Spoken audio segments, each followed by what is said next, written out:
Hate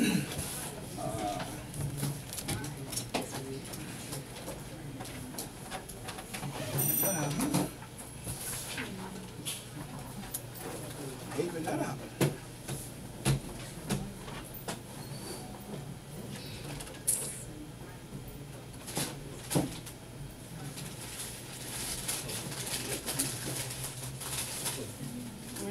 Good morning. Oh, yeah.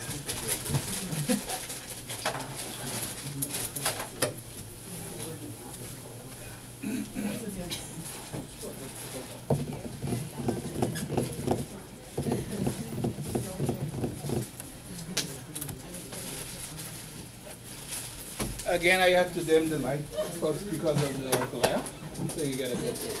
But if you need to, I guess you could always open one or two of the side windows if necessary.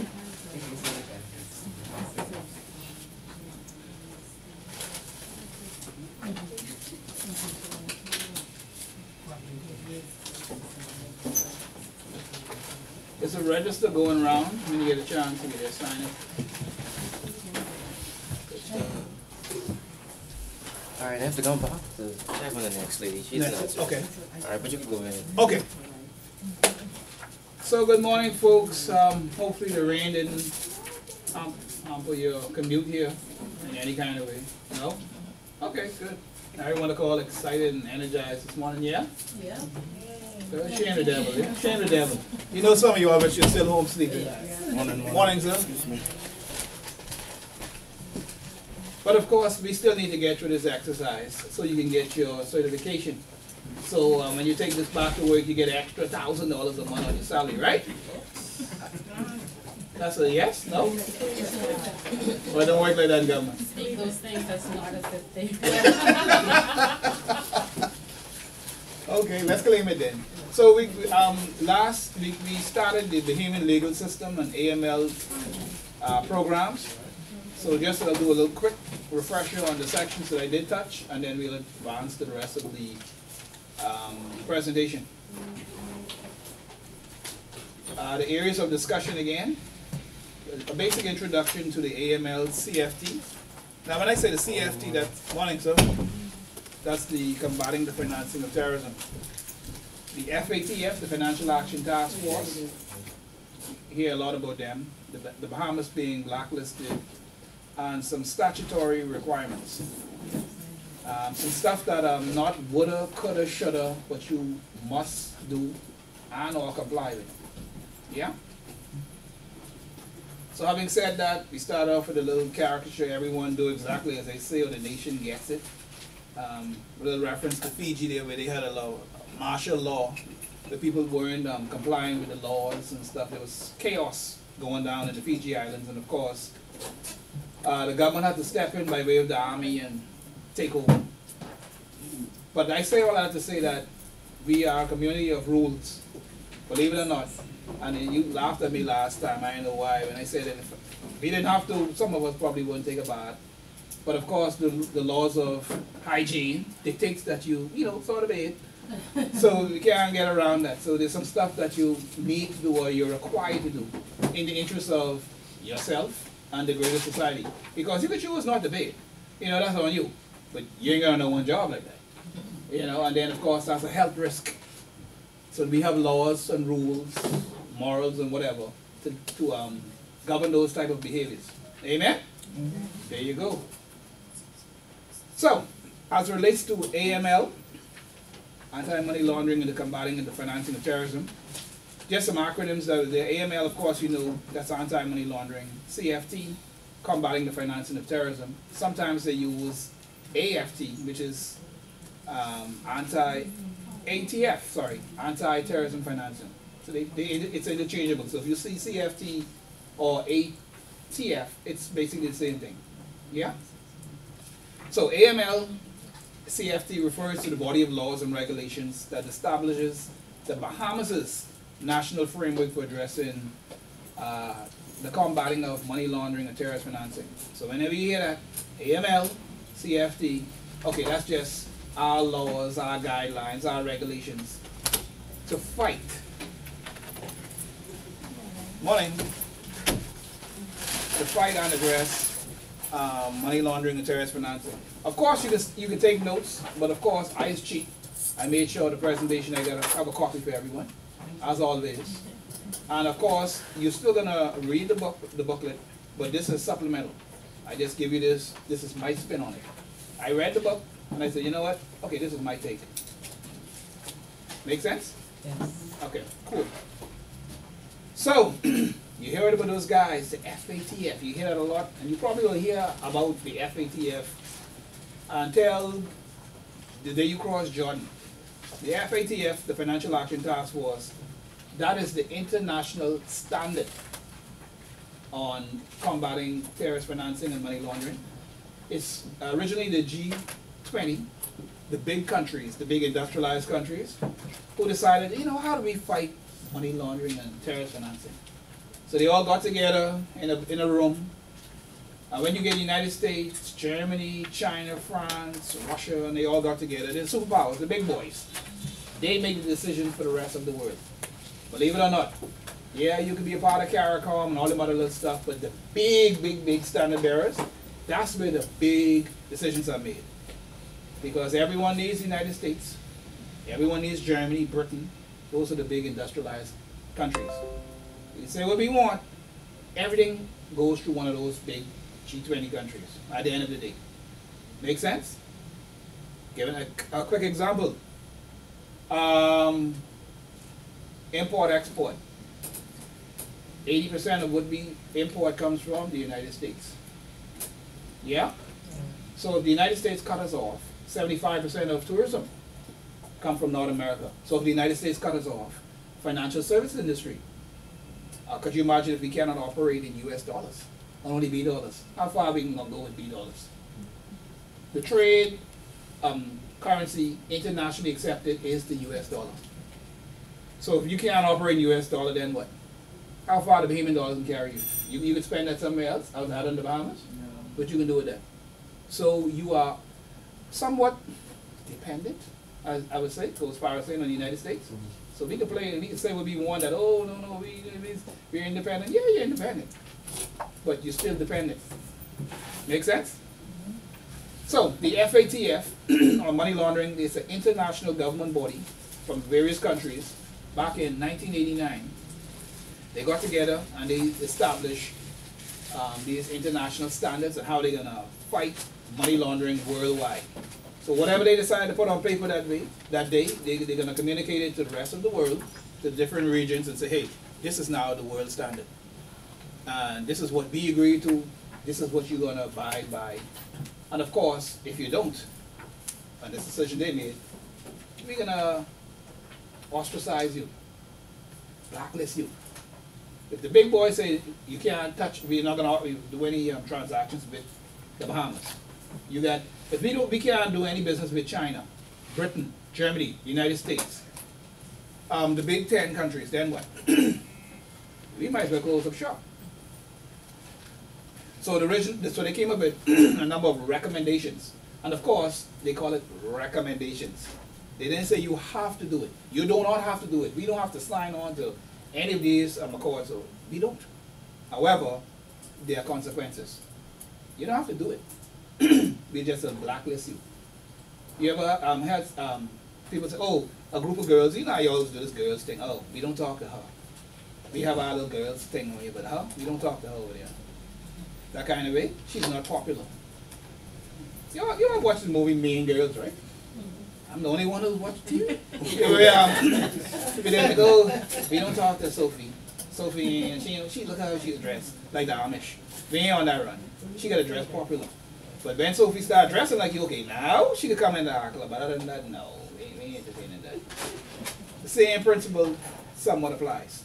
So they came up with these recommendations, and there were originally 40 recommendations on how the rest of the world will combat money laundering. And they call it suggestions. And you saw from my previous presentation last week with the beneficial ownership registry, where the United States suggested that we do it, and they strongly suggested. No one really strongly suggests. They tell you this is what you do publicly, but privately they say, look here, you all got to tell you, and that's just the way it is. Of course, the bar is moved periodically. Like how right now they said was 40 recommendations, right, on how to combat money laundering. Then they came up with 9 recommendations on how to combat terrorist financing. So you got the 40 recommendations on money laundering, then you had 9 as to fighting terrorism. Then they came up with this new one. Now it's called the proliferation of weapons of mass destruction. Think about it for a second. Who in the Bahamas is blow up anything? When was the last time you heard the human blow up something? But it's the international standard. We have to put legislation in place to deal with proliferation, nuclear weaponry, and all that stuff. We ain't on that run. The most we can do is sell you some t-shirt. We ain't trying to blow up nobody. Yeah? But of course, we have to put in legislation because it's the international standard. So this is just to give you a backdrop that, hey, there is international pressure out there to do some stuff. So when you see the guys go to Parliament and they tabling this stuff and they debating, saying, oh, we got to do this, and just push back, oh, you ain't got to, it's coming from somewhere. It ain't us. Because if they were up to us, like I said, we wouldn't put all this legislation. We don't have no issue with nuclear weapons, terrorism, and all that stuff. But if you want to be a part of the international community, the international financial sector, continue to be a part of that, you have to have this in place. Make sense? Yes. Great. So we know what the F ATF is. It's the Financial Action Task Force. It was a body of intergovernmental countries that came together to decide how the rest of the world is going to fight money laundering, terrorist financing, and now the proliferation of nuclear weaponry. And the benchmark changes every year, of course. Yeah?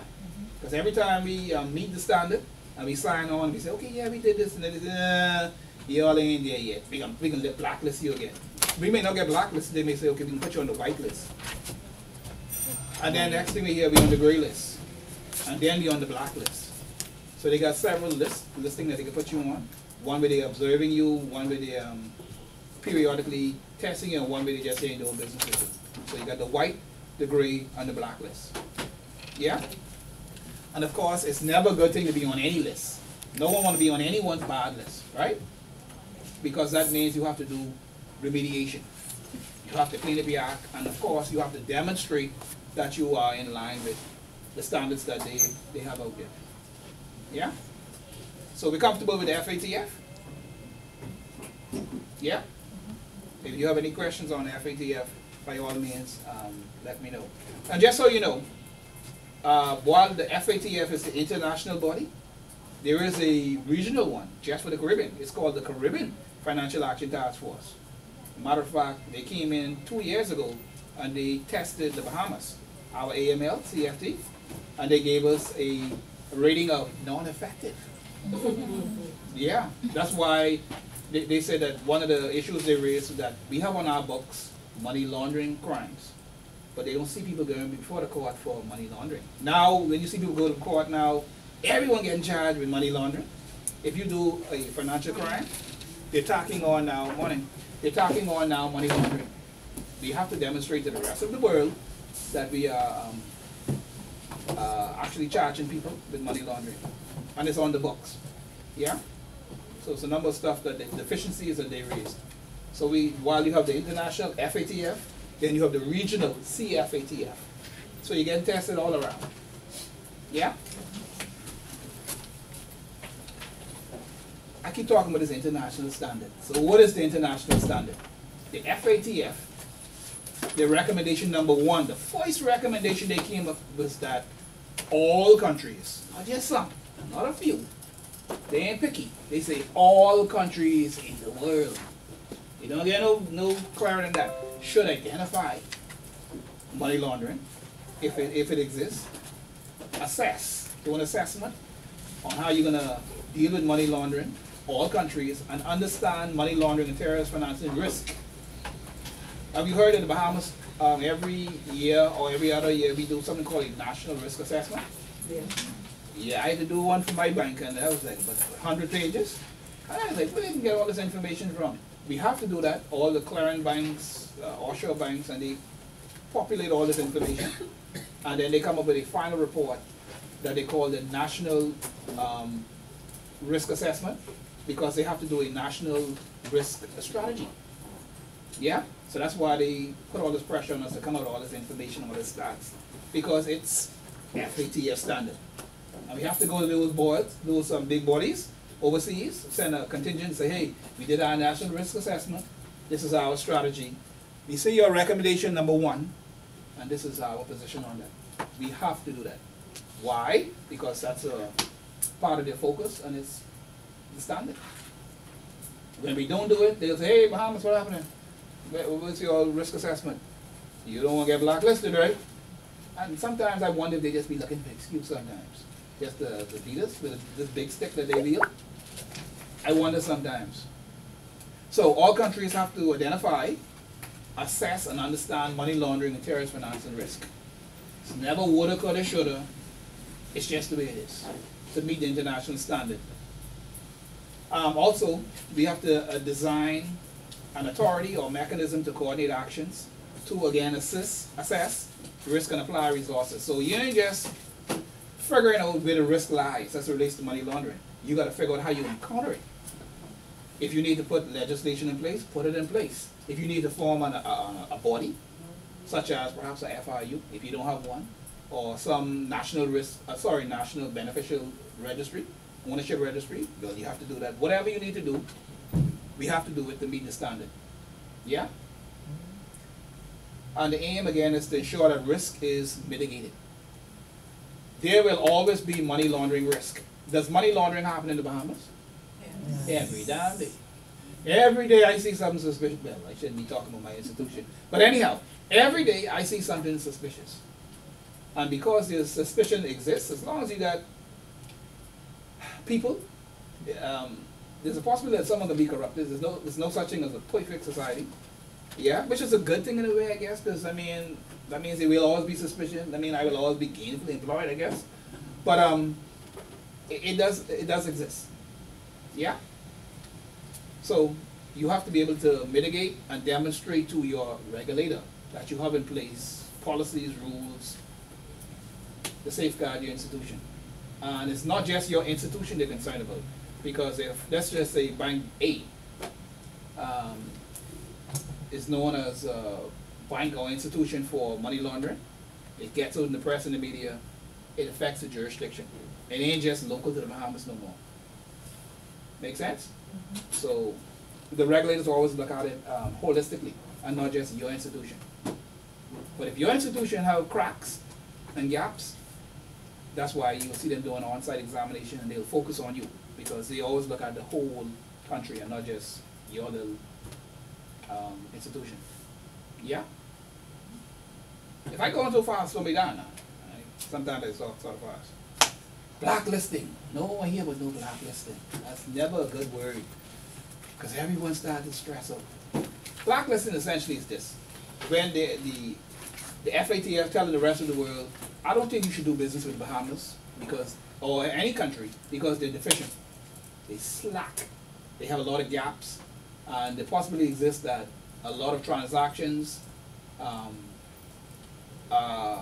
covered or involved in money laundering, terrorist financing, and it would not be in your best interest to do business with that country or sector. Could you imagine that? I mean, you broadcasting that to the world, and you're on their list. If they set the standard for the world, and now you're on their bad book, not a good thing. So the Bahamas blacklist, or what they call the OECD blacklist, what they call it, was issued by the F ATF in 2000. They created that list in 2000 and said, look here, this is the list. Who don't comply with our standard, we'll put you on that list until you do remediation and show us that you're doing better. And you can demonstrate it. And list countries which it judges to be non-cooperative in the fight against money laundering, terrorist financing. They call it the NCCT list. In June of 2000, the Bahamas was deemed by the F ATF as a non-cooperative and harmful tax haven. At the end of the day, everything is tax driven. Those big industrialized countries, you know, they have all these plans for their country, especially as it relates to financing and all that stuff. But a lot of monies are moving out of the country going offshore to what they call tax havens. Where people hiding their assets and they can't tax it. At the end of the day, all of this is about money. Yeah? Tax. President Obama said we need to crack down all these tax cheats. We want to pay our military, we want to do this, and we want to do that, and we do this. The money got to come from somewhere. And if all of their wealthy citizens are hiding money, funneling money offshore, then what you can tax? Yeah? At the end of the day, a lot of this has to do with tax. They go under the guise of money laundering. Of course, tax evasion is a predicate offense for money laundering, but at the end of the day, it's all about money. Whether you're profiting, or you're hiding it, or using it for terrorist financing, it's all about money. Once you get that in your head, you're halfway there. Yeah? So in June of 2000, the Bahamas was considered a non-cooperative country or jurisdiction.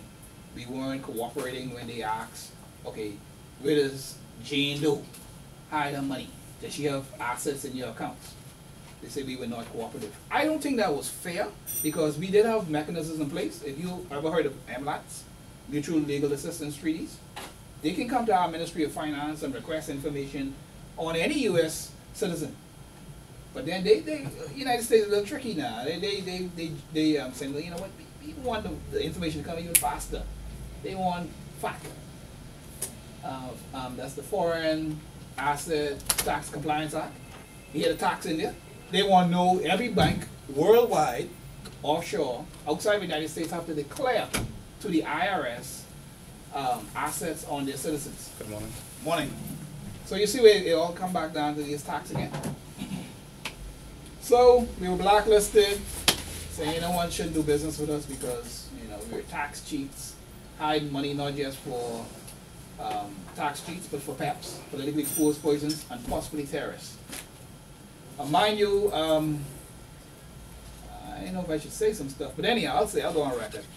I remember after 9/11, I think I told you this the last time, they came with us with thousands of names of possible terrorists who may have monies hidden in the Bahamas. That's the most work I did in a long time. You can imagine typing 1,000 letters. I mean, some are generic, but when you start putting the variations of all those names, and you got to do all those letters and hand deliver those to those institutions and get responses from them, and then draft a response to send back to the Attorney General's office. We earned our money back then, that day. Well, over that period.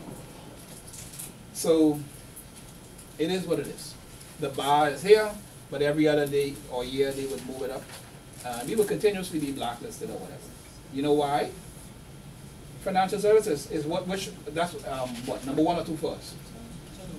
It's number 2. You think the United States want the Bahamas prospering, having their citizens access here? So they'll always have an excuse. Yeah. Oh, let's blacklist them. Let's impede their progress. And it ain't just us. Bermuda, Cayman, all of us go through the same challenges. Same challenges. So we got blacklisted. Now we on the list. So in the wake of this supranational initiative launched by the Financial Stability Forum, FSB they call it, and the Financial Action Task Force, because they worked in partnership, as well as the U.S. Treasury, QJ, we call it, Qualified Judicial Initiative, the Bahamas government embarked on an overhaul. And let's be real, prior to this blacklisting, you know we were sort of slack. And I mentioned this in the last class, because you could walk into the bank, you know, with just a driver's license, you know, you may tell them where you live, whatever. But after that blacklisting and our new legislation, anyone would try to open a bank account after, say, 2001, what all you need to open a bank account now? Land. It ain't that easy. Some institutions you need to make an appointment, and especially if you don't have all the information. You need KYC, I need to know what's your source of wealth, where you live, where you work, all kind of information. Passport, nationally issued ID, is a slew of information there, actually a checklist for their customer service office of what's required. So it ain't as easy no more. I mean, remember back in the 80s. Everyone remember back in the 80s, right? When everyone's walking with the duffel bag, the bank on Wolf Road and East Street there. And yes. Yeah, you don't remember that? No? I ain't calling no name. I mean, what are you doing? You don't want us calling names in here. We don't call names. But you know, when you go to certain banks on Bay Street there, the main branch, and you could just carry a duffel bag, and they would take you in the back, you and the manager, and they put the money in the safety deposit box. Yeah, they give the manager Rolex watches. Allegedly, you got to say allegedly. You always got to say allegedly. No, I was a witness. We being recorded, you know. I don't know if you know what that means. You know we being recorded. Like you're gonna fix the board. Okay, just for the record, she going to jail by herself, and this is not a group effort. Just so we, the lady in the back ain't got nothing to do with the fella in the front. She knows something. I ain't seen nothing. Okay, but no, they actually that was happening because you can't just come into a bank right now with a duffel bag. First thing you know, what's the source of wealth? Who's walk around with a duffel bag of money these days anymore? That don't work. Even with ASUs, you carrying your ASU money, they give You you better a hard bring your time. contracts. Yeah, you got And some institutions ask you to give some sample of some of the people involved because you can just have a name, a bunch of names on something and say, oh, how these people exist. I've seen one at my institution before. I questioned some stuff and they said, oh, it was an ASU. I said, boy, you get a draw every week though. I mean, like how does you know? I mean, you're the only one band. I think like that ain't hard enough money. You have a draw. You have an ASU with yourself. That ain't hard enough, but they go to different locations. So for the thing that, you know, one account and it's all tied into one system. So there's ASU. I say, okay, it was strange. When when you're looking at the big picture behind the scenes and you're like, okay, you're in compliance, you're seeing all the big screen. One account, ASU, ASU, ASU. How much draws you can get in one day though? With the same names and the same people? Using the same contract? Come on now, that don't even make sense. That was a dead giveaway right there. Of course, yeah, we need to involve the police in that one.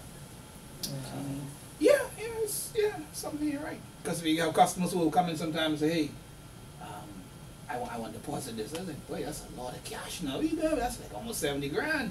What? You can't, it don't work like that? Okay, let me just deposit 9,900. I say, well, how you know about that? Oh, the oldest trick in the book. My God, I can't get nobody, but we ain't on that run. You know, because we've actually had that real life scenario. But they would ask, so how do I get around that? Do you want me to make this deposit now and come back tomorrow and make it to a piecemeal? Do you want me to tell you how to bring the money here? We see that a lot with some of those pop-up car dealerships. With some of the dope boys is coming, they won't buy cars cash because boys say, when you buy dope and fella give you, let's just say 70,000 in cash. You ain't trying to go to no bank or whatever. You go to the car dealership, especially back in the day when they remember the GT Mustang and the Ninja bike. They used to go buying them cash. I want a Ninja bike. I always used to catch a lot of those guys because the first thing they used to do, and the lady in the back laughed the last time. They always used to go and buy a Ninja bike, give the girlfriend money, and they said, head to Gorgeous Christina. Get their hair done and the nails and all that stuff, and the girls them always go buy jewelry. And they remember the rope chain? They just always say go hit downtown to go get the rope chain. We say, like, look at this foolishness, eh? So the people at the jewelers, they say, yeah, we just sell a chain. Yeah, you can't believe it. So we used to get the little heads up.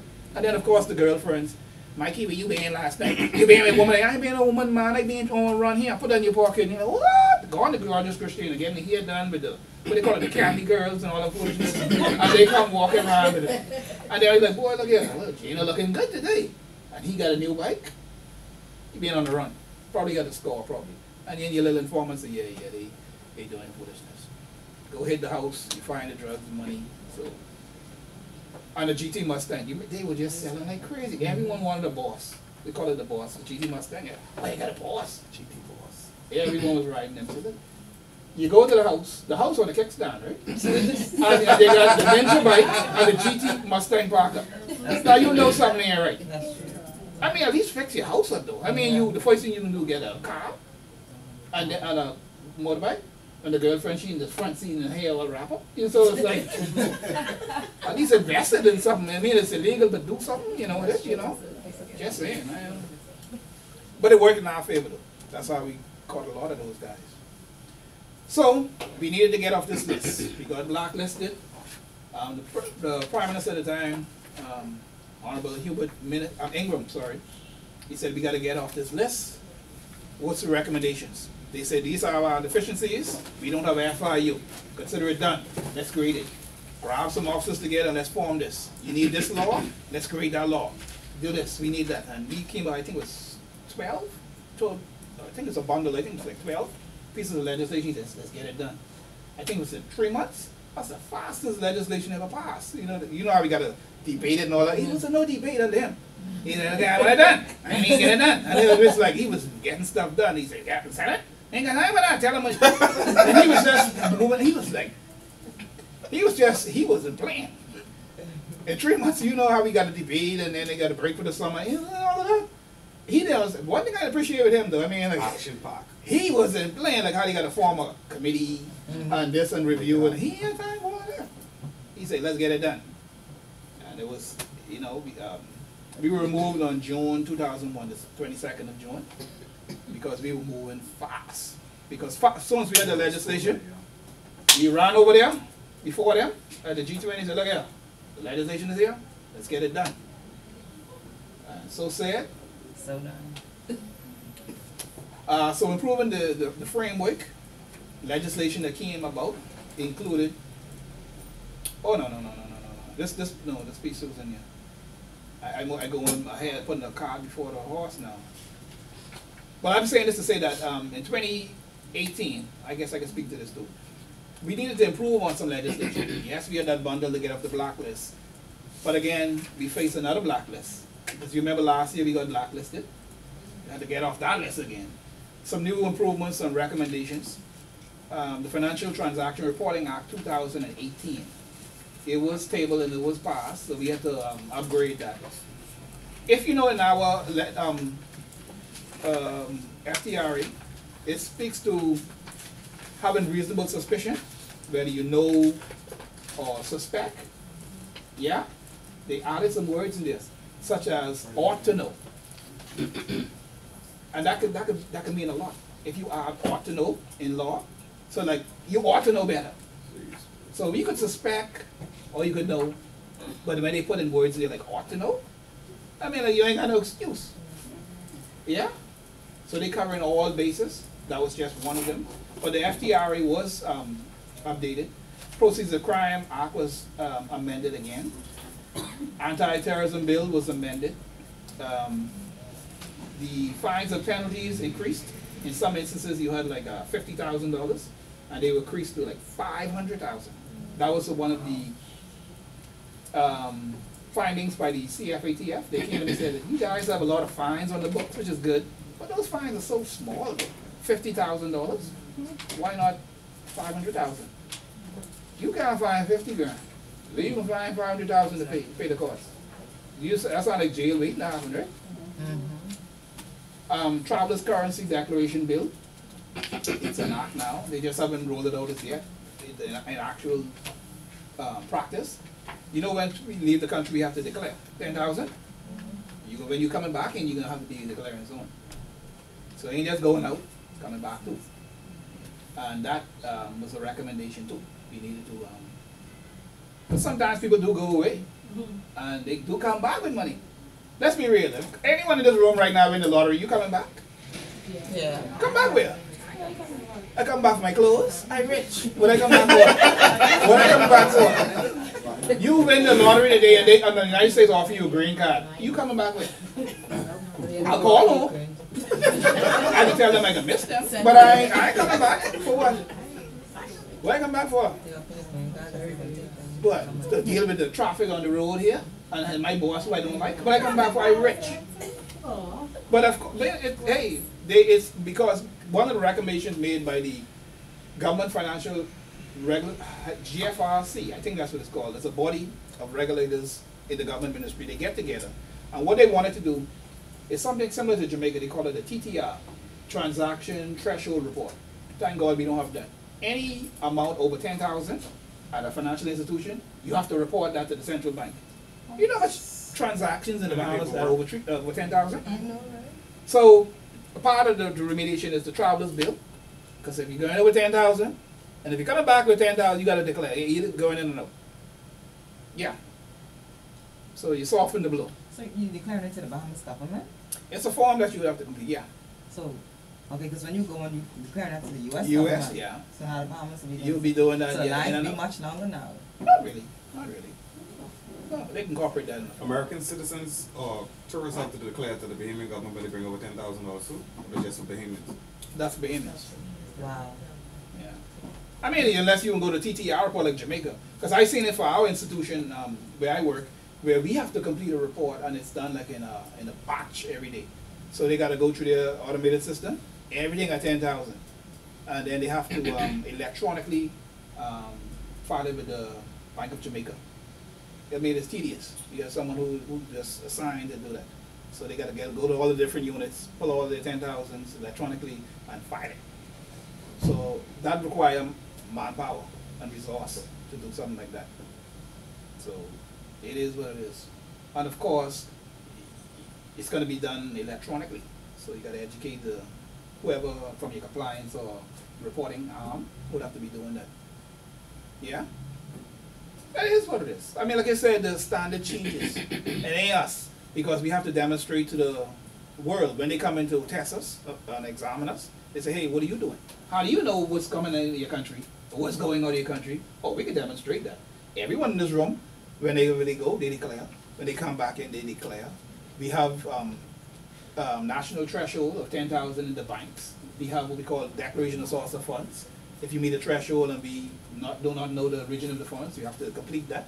So we got many mechanisms in place. You have to be able to demonstrate to the international standard that we're in line. Why? Because it's demonstrating that we are fighting possible terrorist financing and money laundering. I have a question. Yes, ma'am. Why is it that they increase the amount of US you can change per trip to $15,000, but you still have to declare anything over 10? Business. It was a business decision. At the end of the day, it's a lot of businesses sometimes could be seasonal, and central bank don't want to be burdened with all that headache. You have people back and forth, back and forth. Let's say anything from September to December is crazy, and then you have when Easter time or whatever. So they say, let's just do something like let's increase it in that particular area. That doesn't exclude from having that 10,000, but this is just because certain sectors, certain businesses, we know for a fact that we can have a booming business around certain periods. So they just made a business decision. What did she say? You can carry more than 10, but you have to declare. No, you could now exchange up to $15,000 $15,000, per yeah. trip. Mhm. But if you're traveling, you still only can carry 10, or if you carry more than 10, you still have to. Well, I mean, you can carry it, but you can carry it. It's a declaration. Yeah, you still can carry it. I just It's just for let's just say audit purposes, audited in the country pretty much to demonstrate because we will be tested. I think we are for review. Is it the end of this year or next year where C ATF got to come back in? No, it's this year. C ATF will be coming back in. And they have areas that they will test us on, and we have to demonstrate. When we say demonstrate, you have to show papers, documents, spreadsheets, and hey, this is what we're doing. Okay, now demonstrate it. You don't just tell us, and don't just say you have laws in the book. Demonstrate to us so we can be satisfied. Because if you don't, that's another list waiting to happen. And it happens to all the Caribbean islands. We going through what they call rounds of evaluation. Yeah? So they test you on all of this stuff. And if you don't make the grade, then they say that's a finding. And then based on the finding, you could drop in one of those categories. Just put them on a white list, or grey list, or black list, or some list. And of course, we normally come out clean, but of course, they always have a finding. We've never come out perfect. They'll never give you a perfect audit. Anyone ever heard of a perfect audit? They always have something to say. Because I guess it's like justifying the existence. Because I mean, I got to say something. I can't say, oh, she was perfect. No, she wasn't perfect. She looked cross-eyed. She wasn't perfect, but I can find an excuse. Because I have to justify my existence. See what I'm saying? Because if someone come behind me and they do a test too, they may find something. So I always got to leave that little room for error.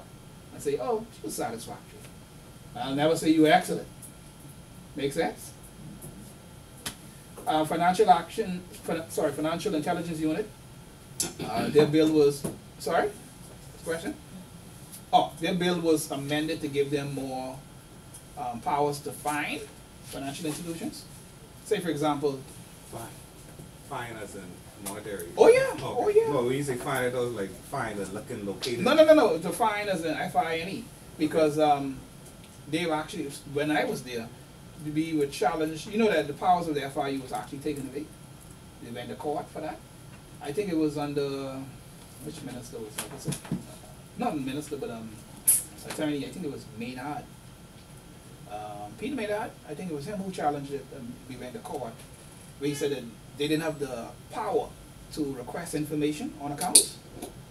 Yeah, and it's in legislation, but he challenged it, you know, and they had a big debate on that. The FIU lost their powers, and of course the court gave a ruling on it to say no, they have the right, and this was passed in Parliament and all that stuff, and it will be challenged. And we went for a while, we couldn't even request information from institutions. It was a big debate, eventually got the powers back. You can actually Google it, it's a whole write-up on it, how the FIU, the Bahamas, lost its powers. It was an interesting read. And of course, a revision of any regulatory guidelines. Central Bank can come up with new guidelines. SEC, Securities Commission can come up with new regulations. So they will come up with new guidelines to, as necessary, to get us in line with international standard.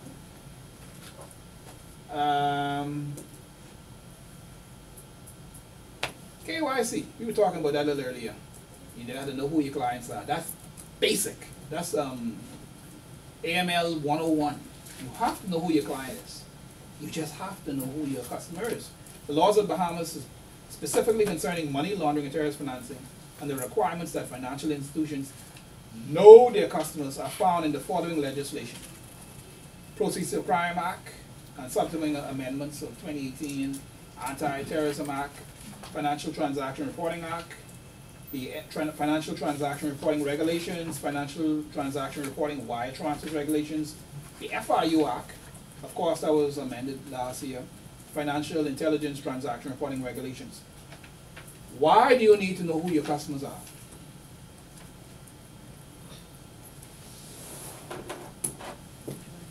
I just throwing it out there, anyone. Why do I need to know who my customer is? Really? You know your customer say if you know they usually just when you just do this type of transaction or you see you could be able to determine red flags easily if you know that. That's a good response. You're exempted from the final exam. Thank you. You're good to go. Good, if you don't show up on that day, you will get a big fail. You better show up. But no, you're correct. You need to know who your customer are. I can speak more on KYC a little later, but it's very important. And these are just some of the legislation that speaks to it, at least this is all of them, which require you to know KYC. And it's international best practice to have KYC on your clients. International best practice. But of course, in the Bahamas, these are the legislations right here, and the subsequent amendments which speaks to KYC. So it's not woulda, coulda, shoulda. You gotta do it. Yeah? And of course, when you ever hear the law say you must do something, what's attached to that? Penalties. Yeah? Now when they say in law, you must do X, Y, and Z, penalties. Now if they say you may, you tell me if I may, I ain't gonna pay. If you tell me you may, I ain't gonna do it. But if you say I must do it, that's different. In law, of course, the wording says a lot. So that's why if you can't interpret the law, get an attorney. Yeah? They say don't be your own attorney. Get that independent source, subject matter expert. KYC again. These laws involve what I spoke of earlier. Good morning.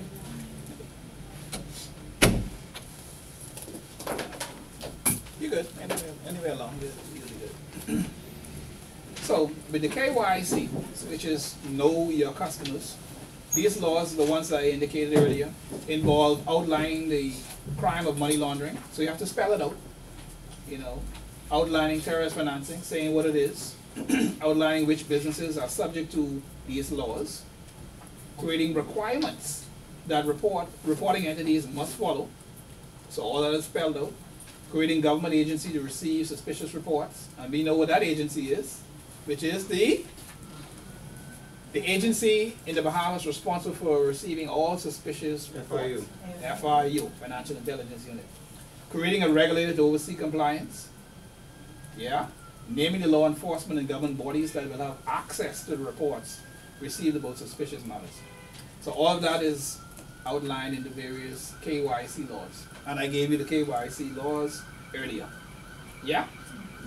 I have a question. Okay, since you came in a little earlier. Yeah. What's your name again? Dakota? Okay, that's interesting. Indian? No? You said Dakota, right? Okay, anyhow. So Dakota, a question for you. That's your question right there. No, sir. Let me put this in perspective. Dakota, would you marry a man who you've only known for 7 days and his name is Denzel Washington? Go ahead. No, sir. Why not?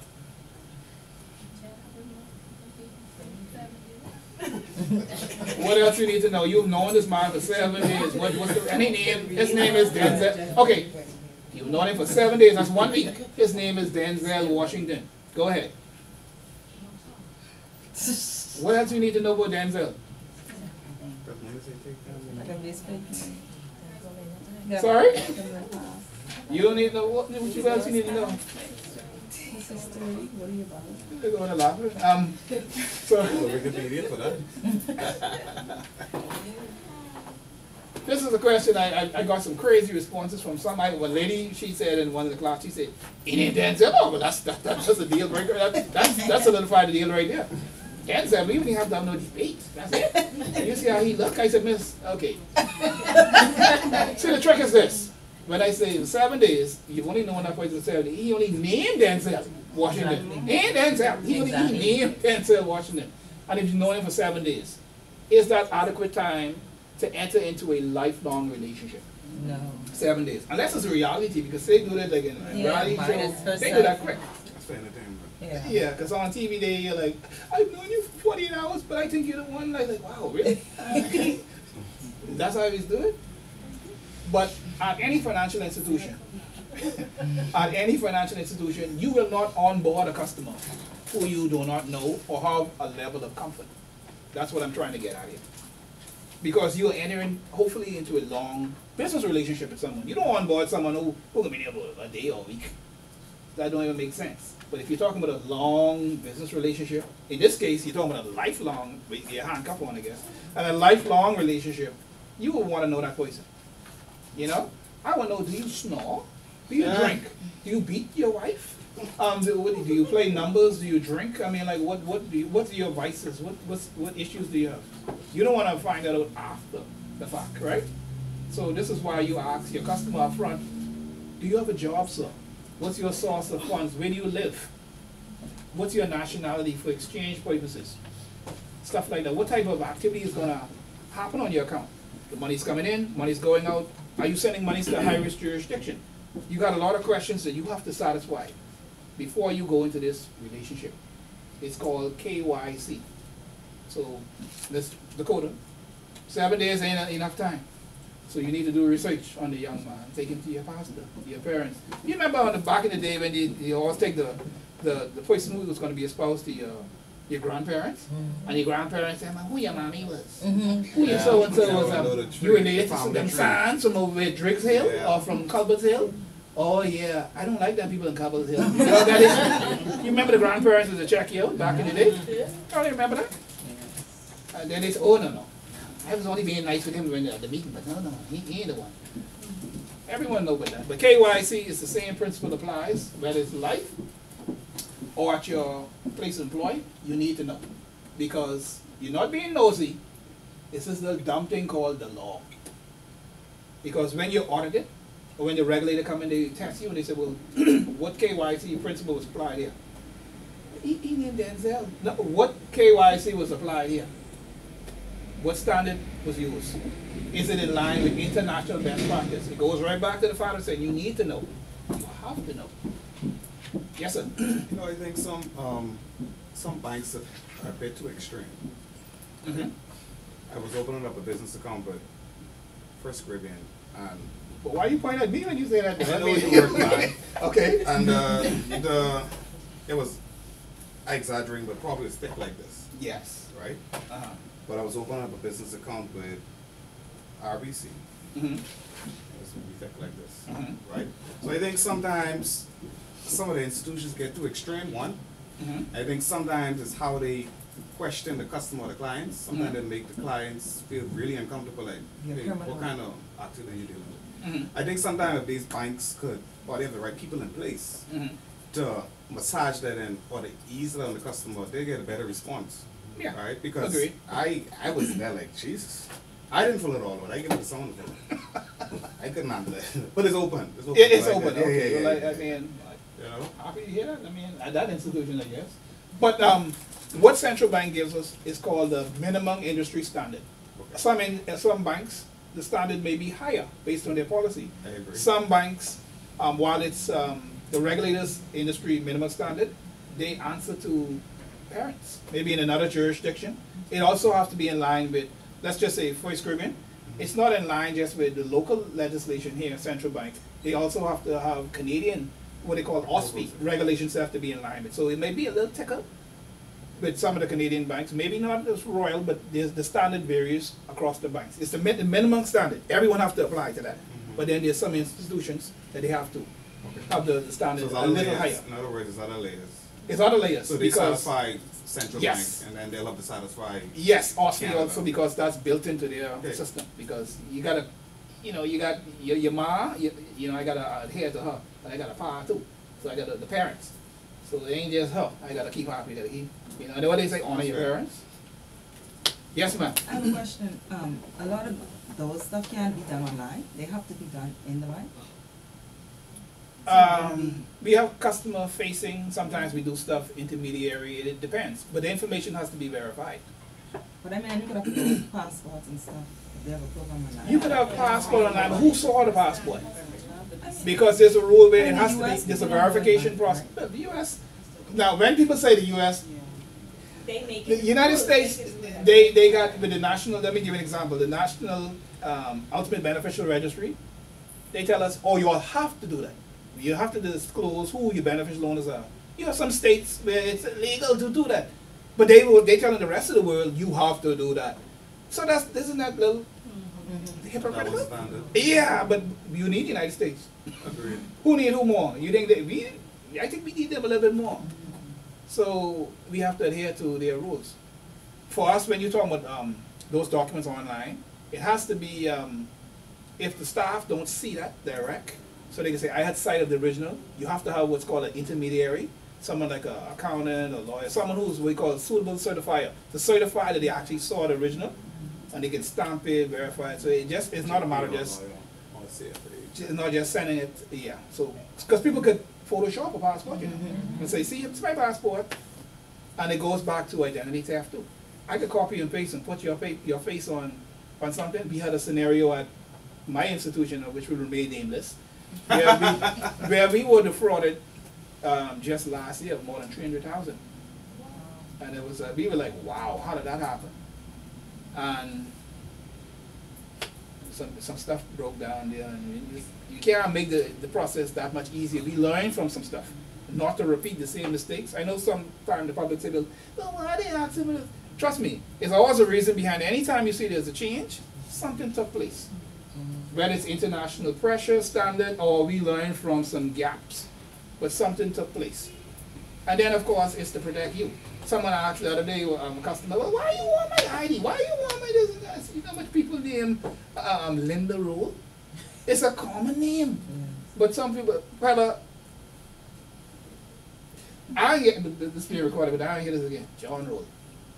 He is the governor of Central Bank. It's like pulling teeth trying. I hope ain't no one found in here, so forgive me. Trying to get ID for me, want to open an account. First thing came out of his mouth, do you know who I am? Everyone should know me. Who, John? That's how John came out? See, that's your family now. I talking about John. Oh, okay, well, yes. Don't you know who I am? You can Google me. I am. I don't get John to be arrogant like that, though. Because he said, you should know who I am. You don't need my photo. You can go on the Central Bank website, pull down that They have a photo. point. And the branch manager can identify someone without an ID. No, I'm serious. I'm seeing where he's going, but there's some information that they still need to get on. Like, say, for What are you trying example. to cash a check? No. When there is an account for that institution where he works, which Right. will remain nameless, which require a listing of all the authorized signatories on there. Right. So some information is like, I'll just give you the name and whatever like that. And you watering it down, and our policy said we still need this, sir, because if you got all of us in this room authorized to do transactions on that account, right? Yeah, but the government has changed since then. We haven't updated Gotcha. KYC. So And you if I need- don't have that, You need them to bring some additional additional stuff, and they're like, Yeah. oh, you can get this online, and it's almost like it's just flippant, you know, like, you know who I am. Yeah. We have customers like that. We have customers like that, and you have to know how to, like how you said, massage and deal with it. You have some clients. Sometimes the worst customers to deal with is the ones who have this. Yes. You ever had to deal with them, and they were like, I have lunch with Perry Christie every other day. You're like, happy to hear that. Hoping the lunch was well, but I still need this, and they're like, okay, I'm gonna call Perry right now. And then I'm in my office sitting on the phone, like, why are you holding up on that kind of thing? We need X, Y, and Z. How do we get around that? Everyone was asking, how do you get around that? And remember, as the client, as the compliance resource, your backside is the one who get pulled before the regulator, not the country head and whatever. Let's make it happen. We can't hold that up. But so our policy say, I'm sure you can find a way around that. It's a delicate balancing act. And this is what I always say. I say, yes, I agree with you. We can do it. I'm gonna put it together. Can I get your signature at the bottom? Right, let you That's sign right. up on it. You right. want my, I'm telling you verbally, the guys, no, I just need you to sign off on this. So And, that's okay. let's have a meeting on that. I'm not gonna put anything in writing. We're just gonna. So when we go before the central bank, it'll be the two of us. Right. You know, it's a balancing act. You have to deal with it every day. They remind me every day. You always talking about risk. We still gotta make money, you know. I say, yeah, but you gotta make right money because you gotta balance risk and reward. If it don't, the scales are unbalanced, then what do? You know, you are the conscience of the institution. You have to remind them. Of course, they could supersede you now and say, hey, I'm going to take the senior management approach and I'm going to veto power, I supersede your little authority. They can do that. But as long as it's documented, I documented, hey, you can do it. But this is the possibility of what can happen. Yeah? And sometimes they can know better. I have central bank staff coming in all the time, like, do you know who I am? I work in change control. I'm Why so they and coming so. to you, the compliance officer? They don't Or come not to me. When they come to the compliance officer, institution, and then I get the call, and they're there, and I like, let me talk to the person. Oh, do you know who I am? I am so and so. And everyone names drop. I'm so and so. You should know who I am. I make the rules. Clearly, you're not following them. Right. But can you make an exception for me? I'm so and so. You get that a And lot. this all this a matter of bringing an ID in the bank or something? Simple as a ID, a utility bill. You know, like, You know.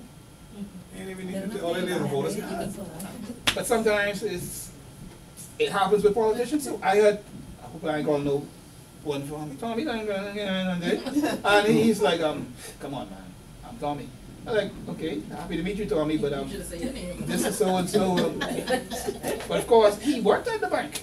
He knew, he noticed stuff. He was there. His government was in that time. They were the ones who came up with the idea for this, and they came up with the legislation. So, do it. These your rules. I'm only following your rules, and now you're telling me but KYC. Sometimes you have to use discretion and common sense instead of all that back and forward. So what I do in a scenario like that, what I did, I said, you know what? Okay, you're John Road. I can find it. I know for a fact that you're the governor of Central Bank. So to avoid all this back and forward, I went online. They have a listing of all the executives for Central Bank. They also have their bio there. So I go online, got that there, his photo. I said, sir, if you don't want to provide all of that, just give me an email saying this is your work address, ID, because the new guidelines say you need 2 points of contact. So I can contact you by way of email, I can call the phone number, I can demonstrate that, put a memo to file, I can demonstrate all of this, sign off on it, be good. You want me to do? I'm not going to do all of that. I said, what you want me to do? So I had to actually get someone from his office to assist, and they got a photo of his passport And all this time he's sitting down, in the bank waiting for this just to get the happen. blasted thing and send it. But sometimes everybody Why not just call ahead and ask for everything you need before you get there? power. When you become important sometime, and I hate the man, but we eventually got it. But I'm just saying, just as a point, that some people sometimes, like, dude, you know who I am? And I hear that a lot. Ryan Pinder, he came in there, you know who I am? And he always said he don't want to wait on the line. And he come in there, this line? I'm expected to go on the line? People on the line. So I mean, he's like, But I think if you work back office, you get so looking at all this foolishness. because there's a lot of stuff, it's called damage control. Okay. Sometimes you can want to nip stuff off in the butt. Right. before it escalate. And sometimes, because think about it, they know people. Next thing you know, you get a call, the CIBC in Canada. Damn, he's way up there. They call people. And you don't want people up there to know your name for something negative. Because they're going to remember you. They'll go, what you doing down there, man? Because Ryan called. He has, took 20 minutes to go to lunch and you were holding him up. Or something like that. You get those calls. It happens. Some people don't wait online. Some people expect their money is ready and they want to just walk in the bank and walk out. They don't want to do anything. So it is what it is. And the thing about it, you have to develop a thick skin for that too, because it will happen and you just have to know how to deal with it. I guess I'm used to dealing with stuff now. I just get creative in how to deal with it. Conflict, you have to. Or you will take it to heart and you just get all stressed out all day. So, KYC, knowing your customer is priority. You got to know them. You know when you see, I don't want to call no names, I don't get no, please, I don't want to hear this again. I know everyone in here, right? Say when I can trust you all, right? Don't play in my job. Ed Fields. Ed Fields. Mr. Ed Fields. The guy from Atlanta. He comes in and he says, oh, I don't like the service, they asked me for this, I'm going to go and write up something in the newspaper tomorrow. I'll go on my talk show and I'll talk with yours about this and that. And everyone's running, please, Mr. Fields, don't do that. Yeah, you ain't no banking or somebody says, man. You know, but it is what it is. It is what it is. Why is it like that? Some people, you know, and he said, he's married to Tommy's sister, and the Tommy is crazy. So it's a connection there. So, hope I ain't talking about one family. Please forgive me. But this is this kind of stuff you deal with on a daily basis. So KYC, it's a priority, knowing your customer, verifying identity. See that? This is what the law is saying. Verifying identity, existence of entity if it's a company, confirming address, beneficial ownership, understanding the purpose of the account and the nature of the customer's business. We had a scenario in our international client. The relationship manager said, look here, there's a customer we want to tentatively onboard, but I need you to sit in on the meeting. We don't typically do that for compliance. We don't really interact with the client like that. But I said, you know what the heck? So the fella came in, and we were in the meeting for almost 45 minutes. He was explaining his business. I came out of the meeting 45 minutes dumber. I couldn't tell you the hell he was doing in that business plan, and he was just talking about, well, the money come in and go around here, and go this and that. And I said, yeah, I had my little legal part doing the little, trying to catch up with what he said, and I came with, and so the RM relationship manager looked at me like, and I was like, I don't know what he's doing. And it was like, well, lean on us, no. If you don't know the nature of the client's business, but if you cannot explain that to a regulator, that's probably a red flag that you don't want to onboard that client. Yeah? And on top of that, the fellow's talking fast. So, and then he said, you got it? And I was like, could you put all that in an email? I don't know what you do. You have to be able to demonstrate to a regulator that you know what this person do or does. Yeah? So understand the purpose of the account and the nature of the customer's business, source of funds for initial and subsequent deposits. Basic stuff you need to know. Like, what's the source of funds? Where the money coming from? And I hate when the customers tell me, oh, the money coming from my account at RBC. And I like, okay, let me break it down to you. Yes, you have money at RBC, and you're bringing it to, that's not the source of the funds. What did you do to generate money to put in RBC that you're about to withdraw to bring to my bank? And they're like, slow it down, what? I said, yeah, don't tell me you're bringing it from one institution to us. What do you do to generate money? Do you have a job? Are you an investor? What do you do to generate funds? Yeah? And they just think by saying, oh, it's coming from RBC. That would suffice. That's not the source of funds. That's just the holder of your assets. But what do you do to generate funds? And that's always a contention, and some people don't get that part. I thought it was straightforward. It is what it is.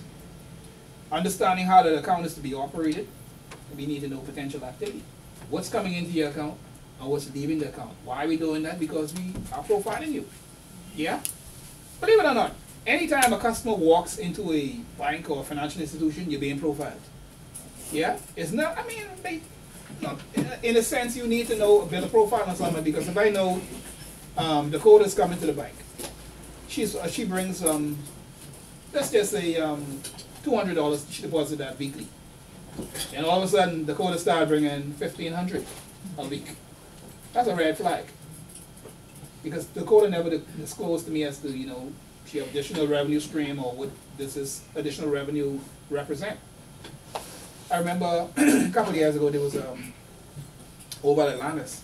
The security, they I guess some of the newer guys, they bomb rushed the casino. This little short little white guy was walking around in sandals and a little flowery shirt and whatever. Oh, you doing this casino? You got me walking around here, and he's carrying on dead body of a little cop. And it's kind of, they say, oh, you got the fellow high somebody points and everything. And they're like, who you think you is? And he said, so guys, no. See, they didn't know who he was, but he did a little short pants and the sandals, and they're like, yeah, but we don't care who you is. And he said, but he said, hold on. They didn't know. He was walking. He had a, had a little cocktail. He probably had one or two. You could drink at the casino. But he was a little unruly. Had a little cocktail loud in the casino. They supposed to know who their boss is. They didn't know. They just saw the short white guy. But No, you they expect him, stupid. I guess, to be in suit. No, they stupid. They Yeah, supposed to the know who little their cop. boss is. But when you first started, And probably one of that the. picture, you didn't know who to do this. But still, he was being unruly. They didn't know who he was, and they hooked him up by his pants, and he was about to throw him out. They said, who you? Saul Curtis. They said, I own this building. They said, you own what building? But you get out of here, way. And when they say the managers come running, hey, hold on, and they're like, why you acting like this? They had to fella? spin in, Oh, they were released. Oh, Lord. That's what I How they said. gone? How You they should gone? know your boss, man. That's as simple as that. And if that's the boss, I send him my boss to the boss. Some stuff you just don't touch, right? I follow it down. No, boy. So, monitoring of account activity. So, you have a responsibility also to monitor the account. Not that you're being nosy, but if you know a client, it's a fruit, let's just say he's a vendor. He's at Marathon Light, and he's selling bottled water and newspaper. Yeah, and ain't nothing wrong with that. It's an honorable, hey, you know. That's only $75 a day, if that. Yeah, but he's depositing $5,000 a week. You know how much Guardian you gotta sell to pull in $5,000 a week? That's a lot of Guardian. Unless he got many locations, he's selling plenty roasted nuts or whatever. That's a lot of newspaper to sell. So you gotta monitor your type of activity. You know this person, you sell a newspaper. And sometimes some people don't even, at 5 o'clock, you still gotta stop so that you don't sell them. So you gotta ask questions. Classic case we always use, let's just say Dakota. And we picking on you today, Dakota. Next time she come early. Yeah. So we have a customer by the name of Dakota. She is Elutra. She is not Elutra. Let's just say Abaco. She's from Abaco. She is a potato farmer down there. We know that she deposits on a monthly base $10,000. Yeah, she's a farmer. Okay, be cool with that. Reviewing the account, let's just say a year later, we notice 60 grand difference. And we're like, oh, spike in activity. 10,000 now, 60,000. Use that opportunity to reach out to Dakota. Dakota, we ain't getting in your business, but your account opening mandate say 10,000. You're gonna be depositing per month. But we see now 60,000. What does that represent?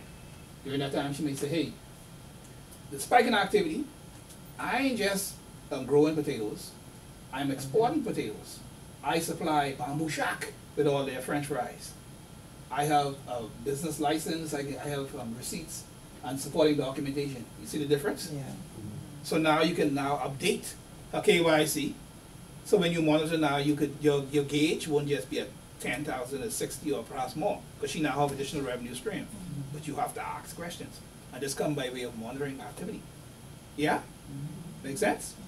So Dakota ain't nothing wrong with you, but she's saying I got the contract with Bamboo Shack. Not a problem. Give us a copy of that, receipts, whatever. Be good. But if on its own the activity is high and increasing, and we don't know what that represents, that suspicion will be aroused. Yeah. So you have to ask questions. And of course, you will have some rich customers too. Because some rich customers, we have those conversations where they were like, none of your business. I'm not going to tell you anything, you little compliance officer, who you think you are? You know who my parents are? And they go, you again? And sometimes you will get contracts from someone that's redacted. They will block out information in some contract. They're like, I'm not going to tell you this contract I just signed with so-and-so. And that's where we have to bring in our legal, say, okay, can we accept this? And if they redact some information, if you get the core information, good.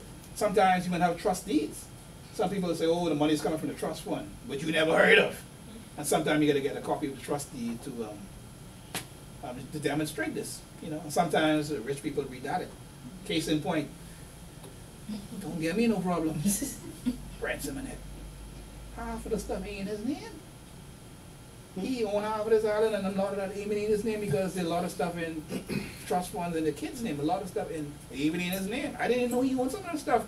Because going through KYC and I'm trying to find who's the ultimate beneficial owner. And going through the unveiling, you know, peeling the skin back. And I'm like, what Brent? How you getting this? And then I look, 80%? Like, damn, okay. He owned that. And you every day you're like, oh, he owned that? And every day you say, wow, I didn't know he owned that because he's probably the richest man on this island. But anyway, let me leave that alone. I mean, I have a question. they ain't about Brent, right? No. Okay. What if somebody gift you would say $150,000, right? Yeah. Like you find favor with someone. We see a lot of that too. Right, and the person comes to the bank to deposit 100. How do the bank do with that? How are they depositing it for one? A check or something. Okay, we always, the first thing we always know what's the sauce. That's what I'm saying. How Because much- money laundering, it really is about criminal activity. It's the true source and which generate the money. That's what we want to get back to the origin. Once we get satisfied that and the person who's giving it has the means, perhaps. Right. We don't want someone who ain't got the means. Say, let me give 150,000. Really? But you get it from. We need to be satisfied. So the person have to verify where they get it from. You don't. I mean, because Joe Blow can't get 150,000. Joe Blow can't account for that. You need to be satisfied. You, when the regulator come and say, okay, you're the risk associate, are you comfortable? They always put the onus on you. Are you comfortable? Well, I have doubts, but you accepted it? That don't sound right. That don't add up. Yeah? So at the end of the day, your head chop. Remember, as the compliance resource, you are the one registered with Central Bank, you know. You are the eyes and ears by extension, so they depend on you. So they say you are certified, suitable, you're the subject matter expert, you are registered with them, you're registered with the FIU. So you're supposed to be the credible person. So I mean, if you letting anything walk in and out of the bank unchallenged or unquestioned, then they can remove you. Yeah? And they, Mr. Luttrell, who was the new inspector of banks and trusts, he said that he ain't playing in 2019. If you ain't doing what you're supposed to do as a compliance resource or manager, he will rescind your approval. Yeah? So, KYC, again, it's priority. You're not being nosy, it's just a thing called the law. Make sense? Yes. And there's something also in compliance called CYA. Cover your assets. Yeah, I know what you're doing. Cover your assets. You can drop some letters if you feel on the last word, but it's cover your assets. Because at the end of the day, even if your boss say, hey, do it, just do it. Document. And I learned something the hard way. Don't delete all those emails. With these communications, when you have those little funny stuff, like, keep those emails, archive them. They come back to help you sometimes. Because my boss, I never said that. I said, hold on. In 2011, and I put in the email at him, you saved that? What kind of foolishness you doing? Or do you saving emails now? Like, I remember you. Yeah. When Rao, have you ever heard the saying when Rao they come? I go for being sick. And I mean, maybe, Lord forgive me for this, but I actually keep a file on my boss. With their name on it. And I'm like, you know what, I keep that, yeah. I have a share drive. No, it's a private drive, and I keep that too. I said, you know what, if anything happened to me, anything go down, go to this drive, and it has her name on it, and just start going. I can tell you the date and whatever, and it's, yeah. Oh no, you gotta CYA sometimes. I ain't saying go with you if you got a bad boy. No, I ain't saying that, I'm just saying. I'm just saying. That sometimes some foolishness go down too, and sometimes some bosses, not all, they will throw you under the bus. Because whenever they come down to who can get terminated, you or them, boy, you like, you in the meeting and they're like, well, Randy, didn't you know? They told me coming here together. And you leave me? You ain't one who throw you under the bus. She driving the bus? They throw you, and then she on the side, you're like, well, how did that happen? Oh, Randy, this is like, we'll be there together. That happened to me before. And I said, what? hi boss. I said, oh no. But she's no longer with us. Yeah, she's no longer. I think I gave you a scenario before, and I know for sure you know about that, Tara. There was a scenario where we have to go back to KYC. We have what we call sanction screening. We have to review clients. Cuba's a no-go with us because you know there's an economic embargo. We don't do transactions with Cuban. Which means you don't send no In wire- Cuban, no wire US transfer. dollar transactions That would be to dollar. Cuba. No, I don't think we don't touch How about them. European? Yes, we could. You But, said we, Europe? but it's a policy for us. We don't touch Cuba because there's an economic embargo and we have to deal with OFAC, Office of Foreign Asset Control, the U.S. And the possibility exists that you could be fined. And the fine starts from like 250 grand. Yeah, we don't play with Cuba. So there was a scenario. I was signing off on these. Oh, when you finish, I have a question. Yeah, but there was this scenario where I had this client. He had this, I think it was Hector Mendoza Garcia, I think the name was. And then, you know, I doing my research, okay. I said it's not a positive match for the person on the OFAC list because they watch Cuba and Cuban interests. So when you talk about the Cuban government, Cuban interests, U.S. citizens' involvement, we do not, at my institution, do any transactions in U.S. dollars for Cuba. Would meet that criteria. We don't. So that's why we do what we call sanction screening. We have to screen against those names. So the name was here and I check in. I say, oh, 99 times, oh no, I ain't Hector. I get familiar with Hector. No, I ain't Hector. The one time it came back as a match. I just saw the name and they just Hector Mendoza Garcia, but they just put Luis or something in there.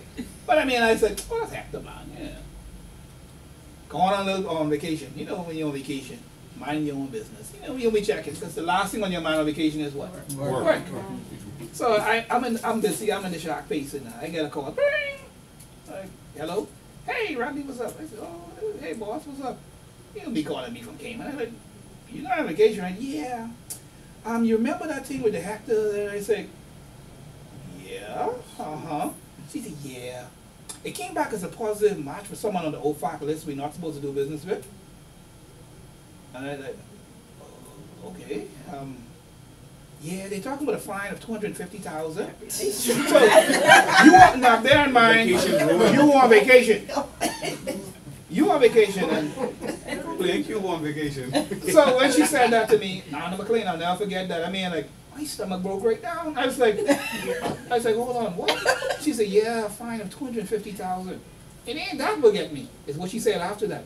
She said, I really hate to lose you. And I was like, nah, stop playing. I'm on vacation, man. Yeah, that's fine. When I go across my mind now, it's like, oh, the mortgage trade. I was thinking what happened. I just thinking, well, everything she's saying after that was like, you ever when you're in the conversation and everything else going, like you ain't hearing nothing. I just think, I ain't gonna pay no mortgage. You know? And the wife told me the other day, she said, boy, if anything happens, just keep driving. I said, I'll take my man, come on, she no, keep driving. I just keep thinking, I ain't go home and tell her the mortgage. My boss just talking. I said, nah, I ain't hear what you gotta say. I think the mortgage now. I said, what? So I said, yeah. She said, okay, tell you what. I called in a favor at CIBC Toronto and be able to dodge that bullet. And I said, oh, thank you, Jesus. The mortgage safe. So she said, but I just want you to know, I own you now. This is what my boss told me. I just want you to know I own you. I said, yes, ma'am. She said, you hear me? I said, yes, ma'am. She said, yeah, anything I tell you to do, you will do it. I own you. I said, yes, ma'am. I said, you need me to cut vacation short? Or I have to come back to work tomorrow. I really don't need no time off. And she said, no, finish your little week and everything, but just know, I own you. Wow. Yes, ma'am. Yes, ma'am. But guess what? 2 years after that, she left. She had the company go under some. I was happy. I didn't have to deal with that no more. Because I couldn't disagree with anything. She said, oh, I can need you to wake late. Yes, ma'am. Okay. Yes, ma'am. Could you come in early? Yes, ma'am. What you need me to do? You can assist with the report. How you want the phone? I don't even ask questions when she was there. What? But the moral of the story is this. Don't take for granted that you know a customer. Because I just looked at those 3 names. And you know, after you checked it so much times, you could be repeatedly like, oh, I don't take for granted. The one time and he added that Luis in there, it came back as a positive match. You know, and you had to learn about it on vacation. And you get a dumb call like that, which is good. I mean, prepare me then. I don't want to come back in my car, don't we? You know, or whatever, you can't get in the building. But don't take for granted that you know someone. Yeah? And then after that, you should see me checking stuff. I start checking stuff like 3 times. It was like being like, you know, like when you get obsessed with checking stuff.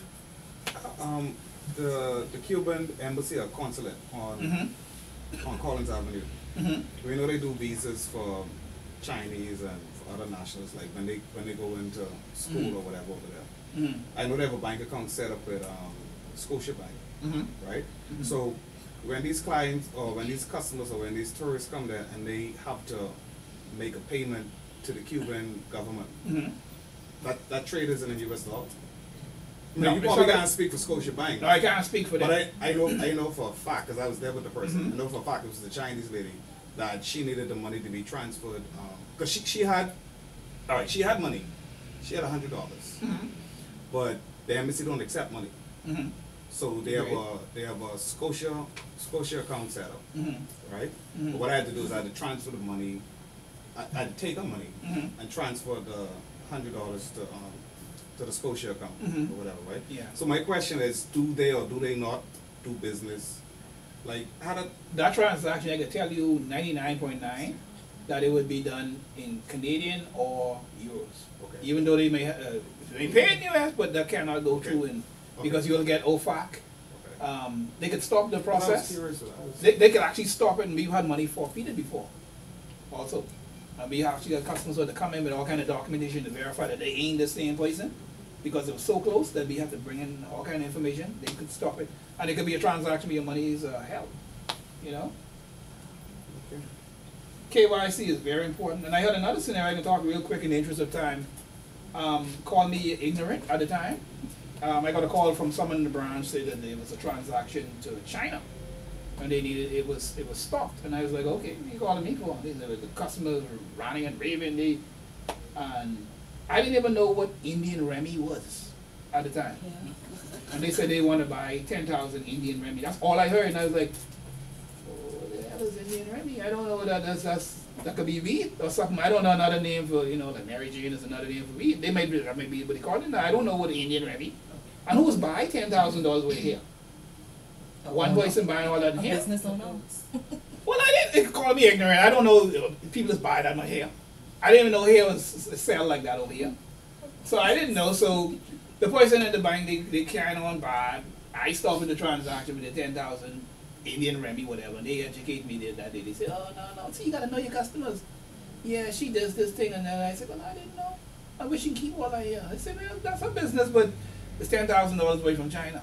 And she's getting in bulk. I learned that. I know what Remi mean now. Oh, I didn't know. But she didn't have like a trading hours or whatever.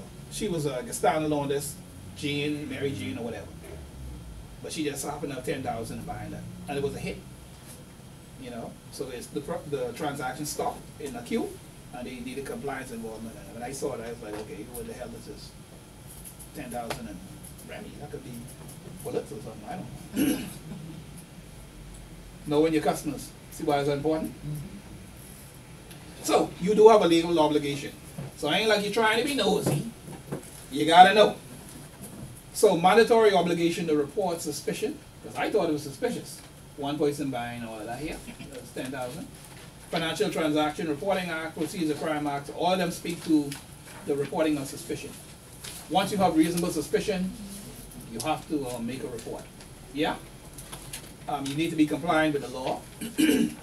Internal reporting procedure. At your institutions, if it's a financial institution, do you have internal procedures in place to report suspicion? Yeah? Great. So you're halfway there. Do you know who your MLRO, your money laundering reporting officer is? Great. So you just, 3/4 of the way. Have you ever filed a report before? Okay. So you're essentially an expert. Yeah? And there ain't nothing else we need to be. We can wrap up for the day then. No? So the financial yes, go back. Going back to the lady who came in the Indian Army, so you essentially had to you said she didn't have a business license.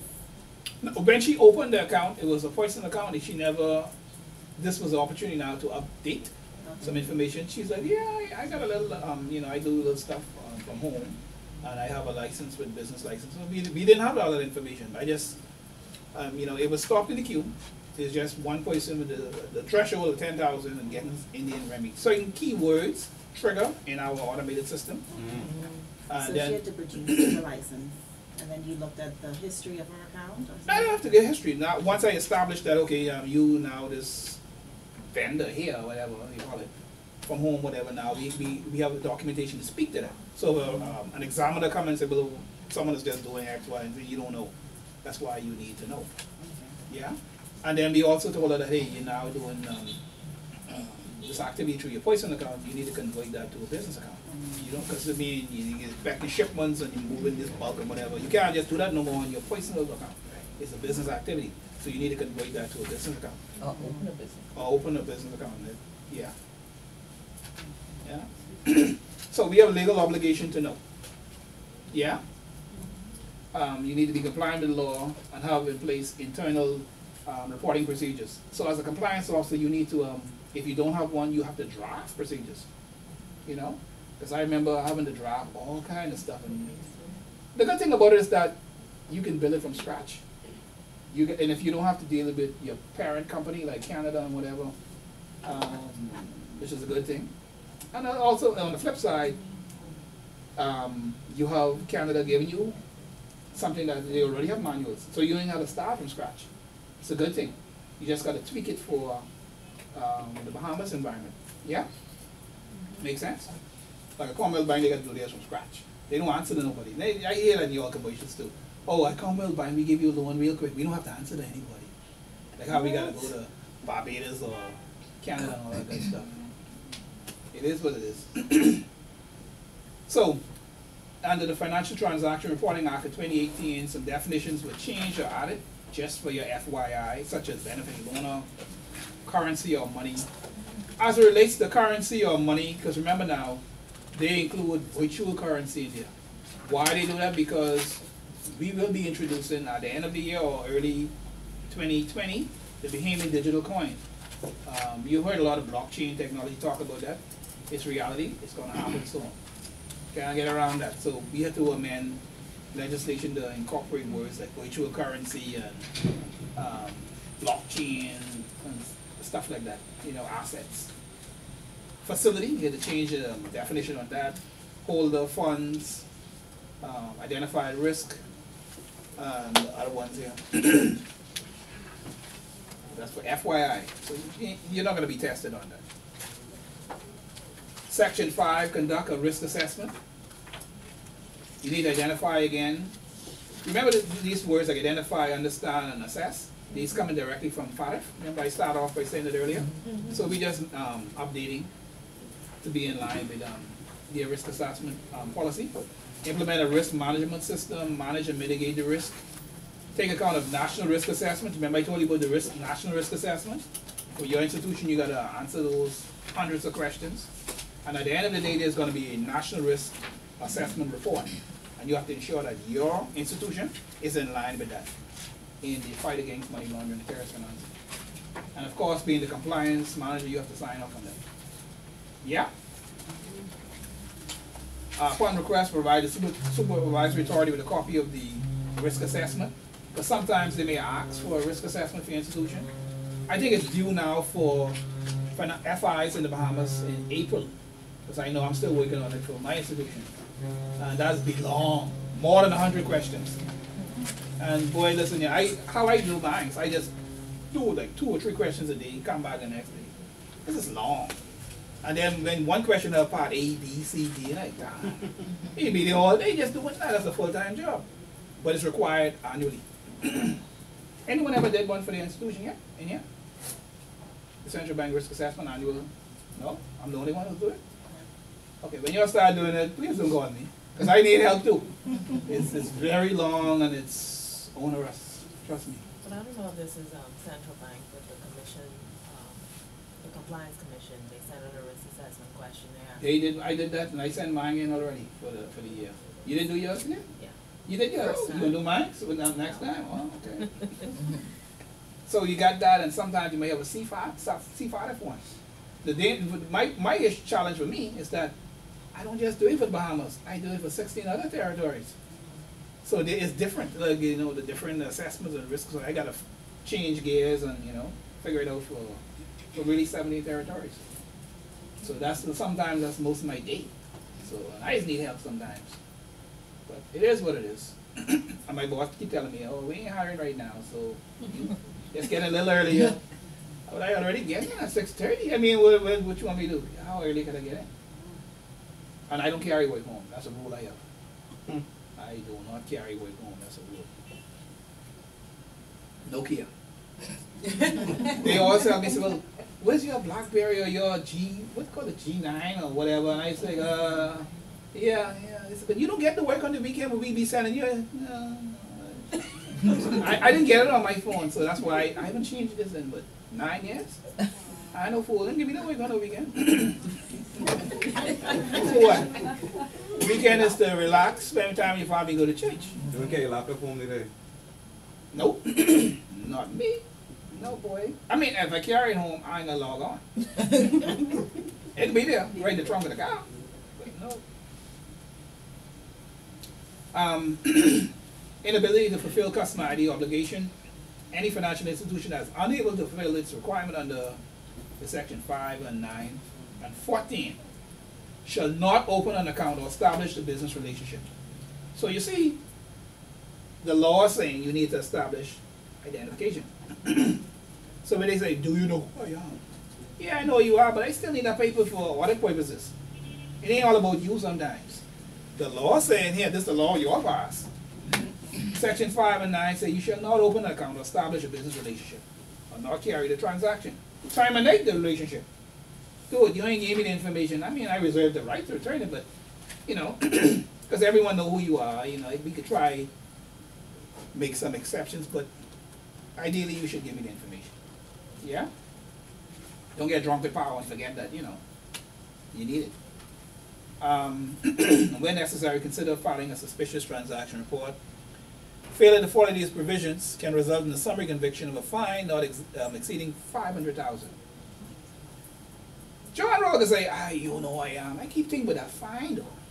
At the end of the day, who paying that fine? How do I know they ain't a test? Central Bank may come in one day and say, do you know who I am? And then you say, okay, yeah, you from Central Bank, you do it. They say, gotcha! You ain't supposed to be doing that. How do I know that couldn't be one of those scenarios one day? The boy, you slack it. That could have been a terrorist activity. Come on, me find you. That's the 500,000 would have scared me sometimes. And let's be real. If you cost your bank a fine of $500,000, 9 o'clock this morning, you think that you can still be there by 5 p.m. this evening? No. You know they're going to let you go, right? Yeah. Oh, yeah, they're going to let you go. You gone. That swipe card, they ain't going to work. They're going to ask for your key. You can't log in. So I always think about those little fines. And I remind my boss about that too. Why didn't you open the account here so-and-so? I say, yeah, no problem. These are the things that could happen. Fine, this and that and that and that and that. I just need a little sign off on it. And that's where we get the, let's talk.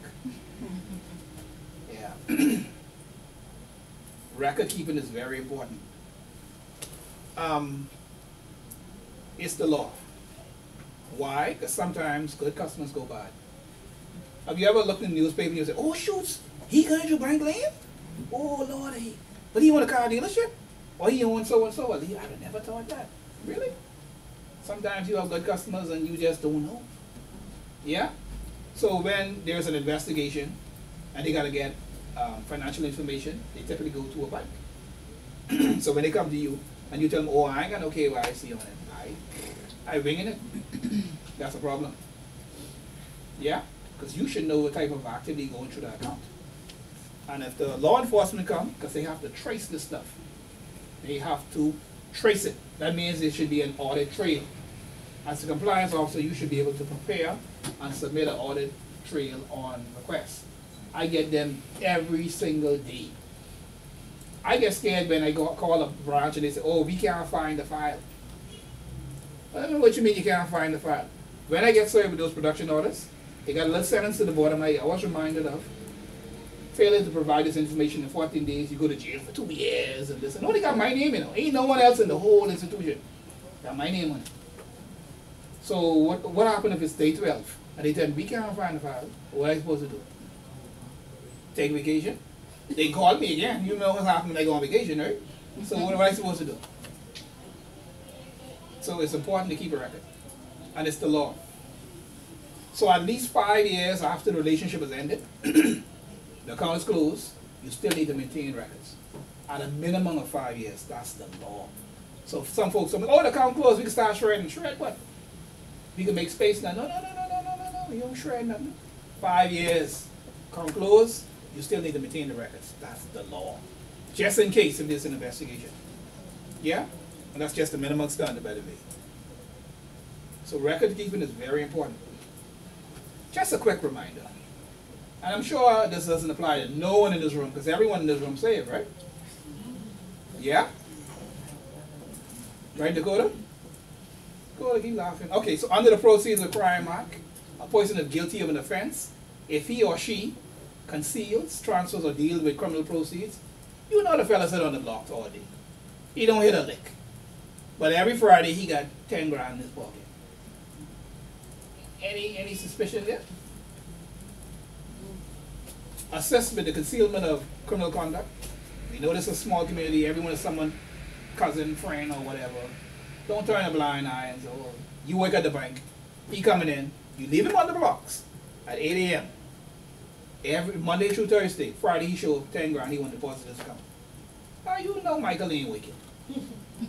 Where it coming from? You know, any suspicion?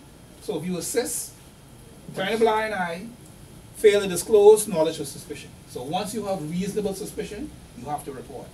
And it's just that suspicion. You don't have to have proof. That's the good thing about it.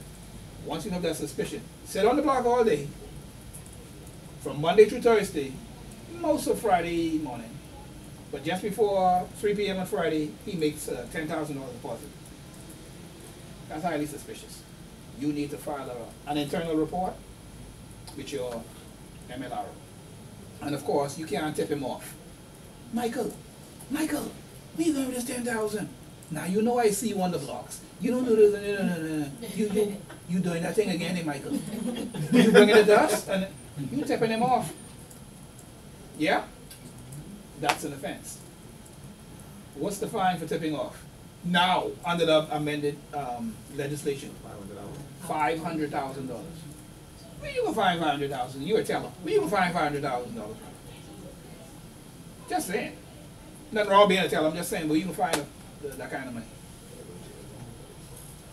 I mean, of course, you could always do the jail time. You know thing. A person is guilty of the offense of money laundering once you've been convicted. On summary conviction, and that's at the lower court, it's only 7 years. You won't go over 7 years in jail. So you're guaranteed you won't go over 7 years. Yeah? And the fine is $500,000 or both. Yeah?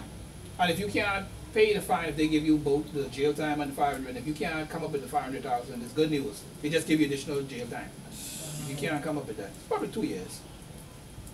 So 9 years. Yeah? And time is flying, so you won't really feel it. Really? 9 years, yes. Look at it, it's almost February now, right? And we were just celebrating Christmas. Time will fly. 9 years. So if you're convicted on information, this is at the Supreme Court level, for a term not exceeding 20 years. The good thing is you will not go over 20 years. It will not. Trust me, you will not. The most you probably get is 18. And a fine or both. Now the fine, they didn't specify the fine. That's at the discretion of the judge in that case. They could go to $1 million. It depends on how you feel that morning. You may be someone who cut him off in traffic that morning and show up in his car and he said, boy, I know you from somewhere. I feel like $1 million today. And it happens. So the judge has discretion in that particular instance. And I think if it was you, I would suggest that you have your case heard in magistrate court. Because you don't want to take your chance with the jury. Yeah? But why are you telling all this? Ain't no one here can ever get locked up for money laundering, right? Terrorist financing. That you get the death penalty if you engage in terrorism in the Bahamas. You want to go blow up something? You will get the death penalty. Of course, in the Bahamas, you don't get the death penalty, you get life sentence. You get 20 to 25 years. Yeah? Ain't no thing. Especially if you're going young, you come out time. You go in the 20, you'll come out at 45 or something like that. So you'll be good. Terrorist financing, if you assist in the financing of terrorism, whether it's directly or indirectly, it's 25 years imprisonment. Yeah?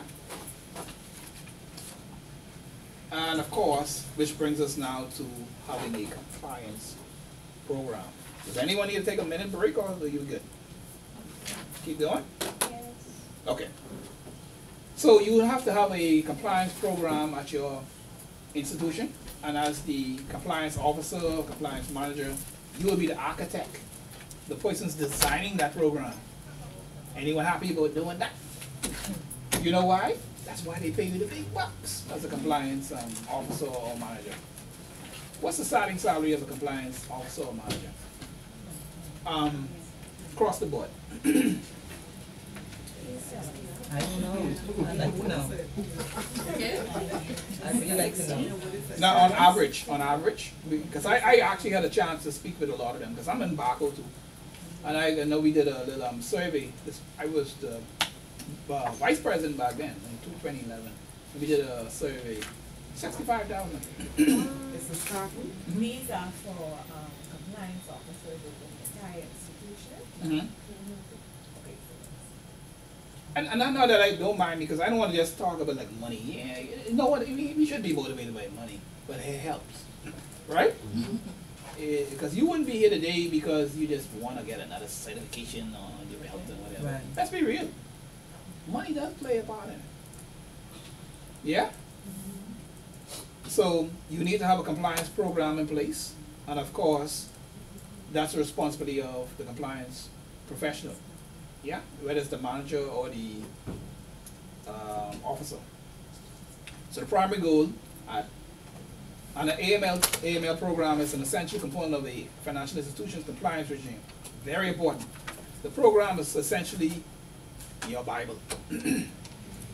This dictates that what staff can and cannot do as it relates to AML. Yeah? The aim is to protect the institution against money laundering and ensure that the organization is in full compliance with relevant laws, guidelines, and regulations.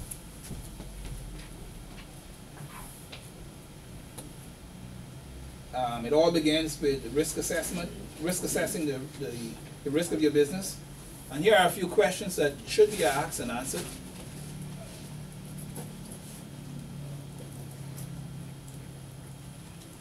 Yeah? What risk do your customers pose? You have to ask that. Every customer that walks through your doors poses a risk. It could be low, medium, or high. But all present a risk. It could be a prohibited client, a high-risk client, low-risk client. But they have a risk. The fellow who's selling the bottled water or the peanuts, whatever, presents a risk. It's low. Let's just say you have a member of parliament who's involved in some scandal, perhaps, and he walks into your institution with a briefcase and he wants to open the account. Risk? Hell yeah. You can look at him 1 quick second.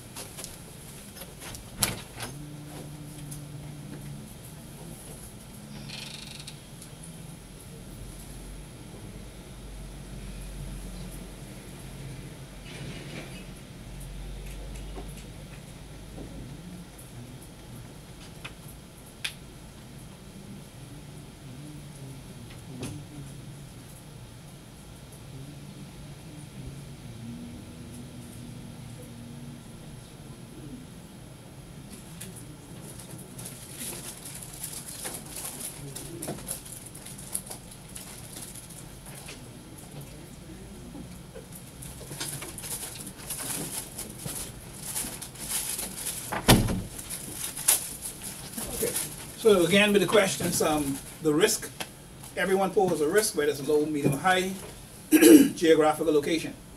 If you got a client who's coming to your institution and his base of operation is Pakistan, is that a risk? Yes. Hell yeah. North Korea?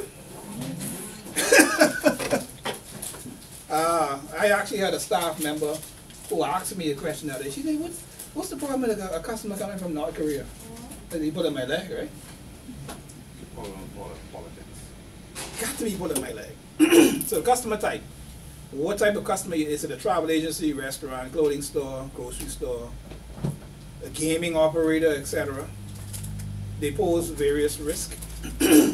What risk do your products or service pose? Offshore international activity, because you're talking about cross-border movement, and that's a risk. We're going from one jurisdiction to the next. It could perhaps be from a low to high. Allows payments to third parties.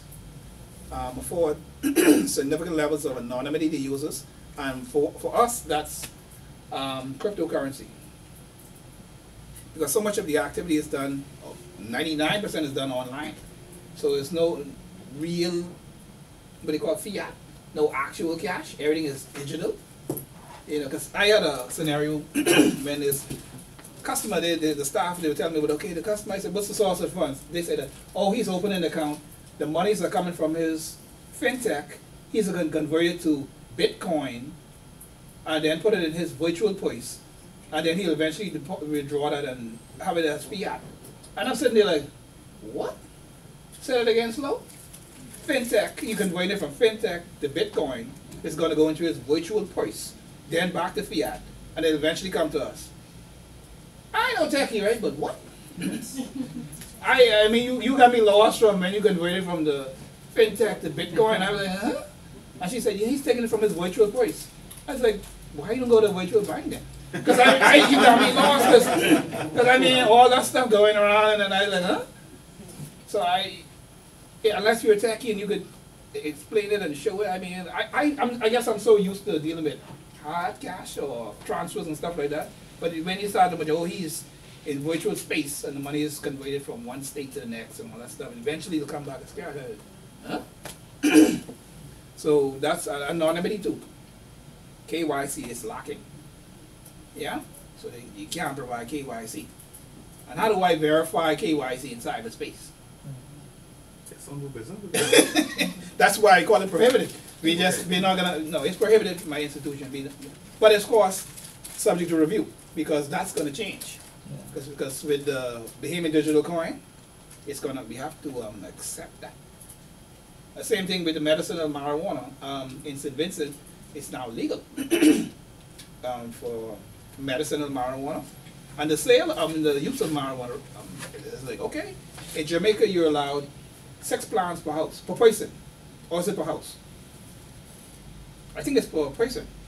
Let's be real. In the Bahamas, they say you can only have 6 plants per person. You know how much plants I love in my backyard? You all have a forest. You all wouldn't even know what I got in the back of that yard. But who manages that?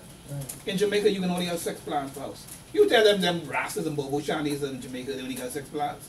And all that land, vacant land? Why do you have more forests around there?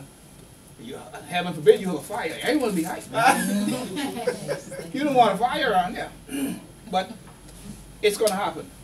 Believe it or not, at some point, marijuana is going to be legalized in our lifetime. With the Bitcoin currency that you said is going to happen, your way of managing the risk or assessing it is, I would think you would limit the amount that a person can have if they can keep the one account with your bank. How would you do that? You have to have, for us, you have to have a paper trail, for one. Right. So you just don't tell us, it's in cyberspace. So that's going to happen first and foremost. You have to have reassurances. You have to have first and foremost controls, legislation. We don't have that to start off before we don't have any conversation. And legislation would speak to controls, AML, they have to satisfy all of that. That shouldn't be on us. That should be on the legislators. we can have consultation. Okay. And we can make our suggestions, because there will be a period where they'll have public consultation. And most people don't go to them town hall meeting anyhow. But we're going to have a period for that. And we'll give our suggestions. Matter of fact, we have already done that for my institution. But that's why it's still under review. But right now, in 1 or 2 of our territories, it's acceptable. But it's still prohibited. It's a case-by-case basis. Yeah? Like I told you that scenario last week, where I got the phone call from one of the relationship managers. They said this client of ours, the existing customer, want to buy, all I heard is 400,000 marijuana. And they ain't give me the whole story. You know, someone just call you and just say, your house fire. All you thinking my house on fire. They ain't tell you maybe the neighbors them burning some trash and maybe clothes. They don't give the whole story. They say my house fire. And they ain't tell me everything. All they told me is, oh, 400,000 marijuana. And I said, what is it? They say, oh, we forgot to tell you it's on a stock exchange, it's regulated, and we're aware where we got to give it. You didn't give me all of that. You just give me, So that was a no-go because it's not legal here in the Bahamas, for one. While it's illegal in Canada on the public stock exchange, it's not legal here. And of course, that has to go to a risk committee to even sanction something like that. So it's a case-by-case basis. Yeah? But it is going to happen. We will have virtual currency, and at some point, believe it or not, marijuana will be legal. Why? Because you keep talking about it. If you have the IMF come and they suggest that, we should consider that because it'll help with the national debt. Remember, we don't make nothing out of noise, right? So to bring that debt down, you had to do something to generate money. And the IMF, guess what? They didn't keep lending you all money forever, You know that, right? At some point,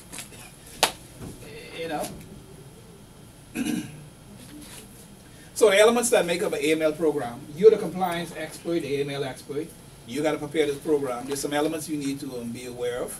In general, the basic elements in a FI or business must address in an AML program are a system of internal policies and procedures. You need to prepare a policy. If you do already have one now, great, you're halfway there. So it'll just be a matter of amending as needed, as laws change. Procedures and controls, you have to have controls in place. Telling staff what they can and cannot do.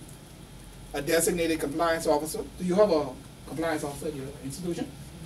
Anyone in here is the compliance officer for the institution? Oh, okay, I see why you know all this stuff. You ahead of the game. Do you see the day-to-day program? You're responsible for the day-to-day program. Okay, cool. Are you also responsible for the training of staff? Yes. Okay, great. Independent audit function. Of course, you have an internal audit at your institution? No, you use external. Okay, so we do have an internal audit. They will come in and test the function, and that's the test to ensure that it's effective and there are not any gaps. And if there are any gaps discovered, they are remediated. Yeah, and they're fixed. Because there's no such thing as a foolproof AML program. You can always pick out the pieces and find some area, room for improvement, I should say. Yeah? Do you have adequate staffing? Do you need more staff? Everybody would say that. Okay, There's nothing enough staff. yeah, because my team is only a 7-man team, and that's not enough just for the Bahamas. Ideally, we should at least have 10 persons. My boss tells me, so you don't need more staff. You need time management and come up with creative ideas and new processes. And I say, yeah, but I still need some bodies. I need 3 more persons to effectively deal with Bahamas. And Turks and Caicos, because I got that too. It is what it is. Compliance, culture, and senior management role.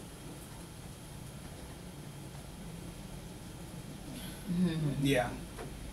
If you're in compliance, you know what that means. So creating an effective compliance culture. Unlike policy documents or procedures manuals, the culture of an organization and its attitudes towards risk of money laundering are intangible, meaning you gotta want to do it. Yeah? People tell you, oh, you people have to always teach you, whenever you go, you should learn this from home, how to behave. It's some stuff that just innate when you go out there. Nearly all institutions provide some level of training to employees, but a culture of compliance goes beyond once a year training. You ever had some of those training sessions where they tell you, you don't want to be there, like, oh God, you have to go to this 1-hour training session every year. And they only want to sign the register and pretend like they're listening and then go back to their normal lives after that.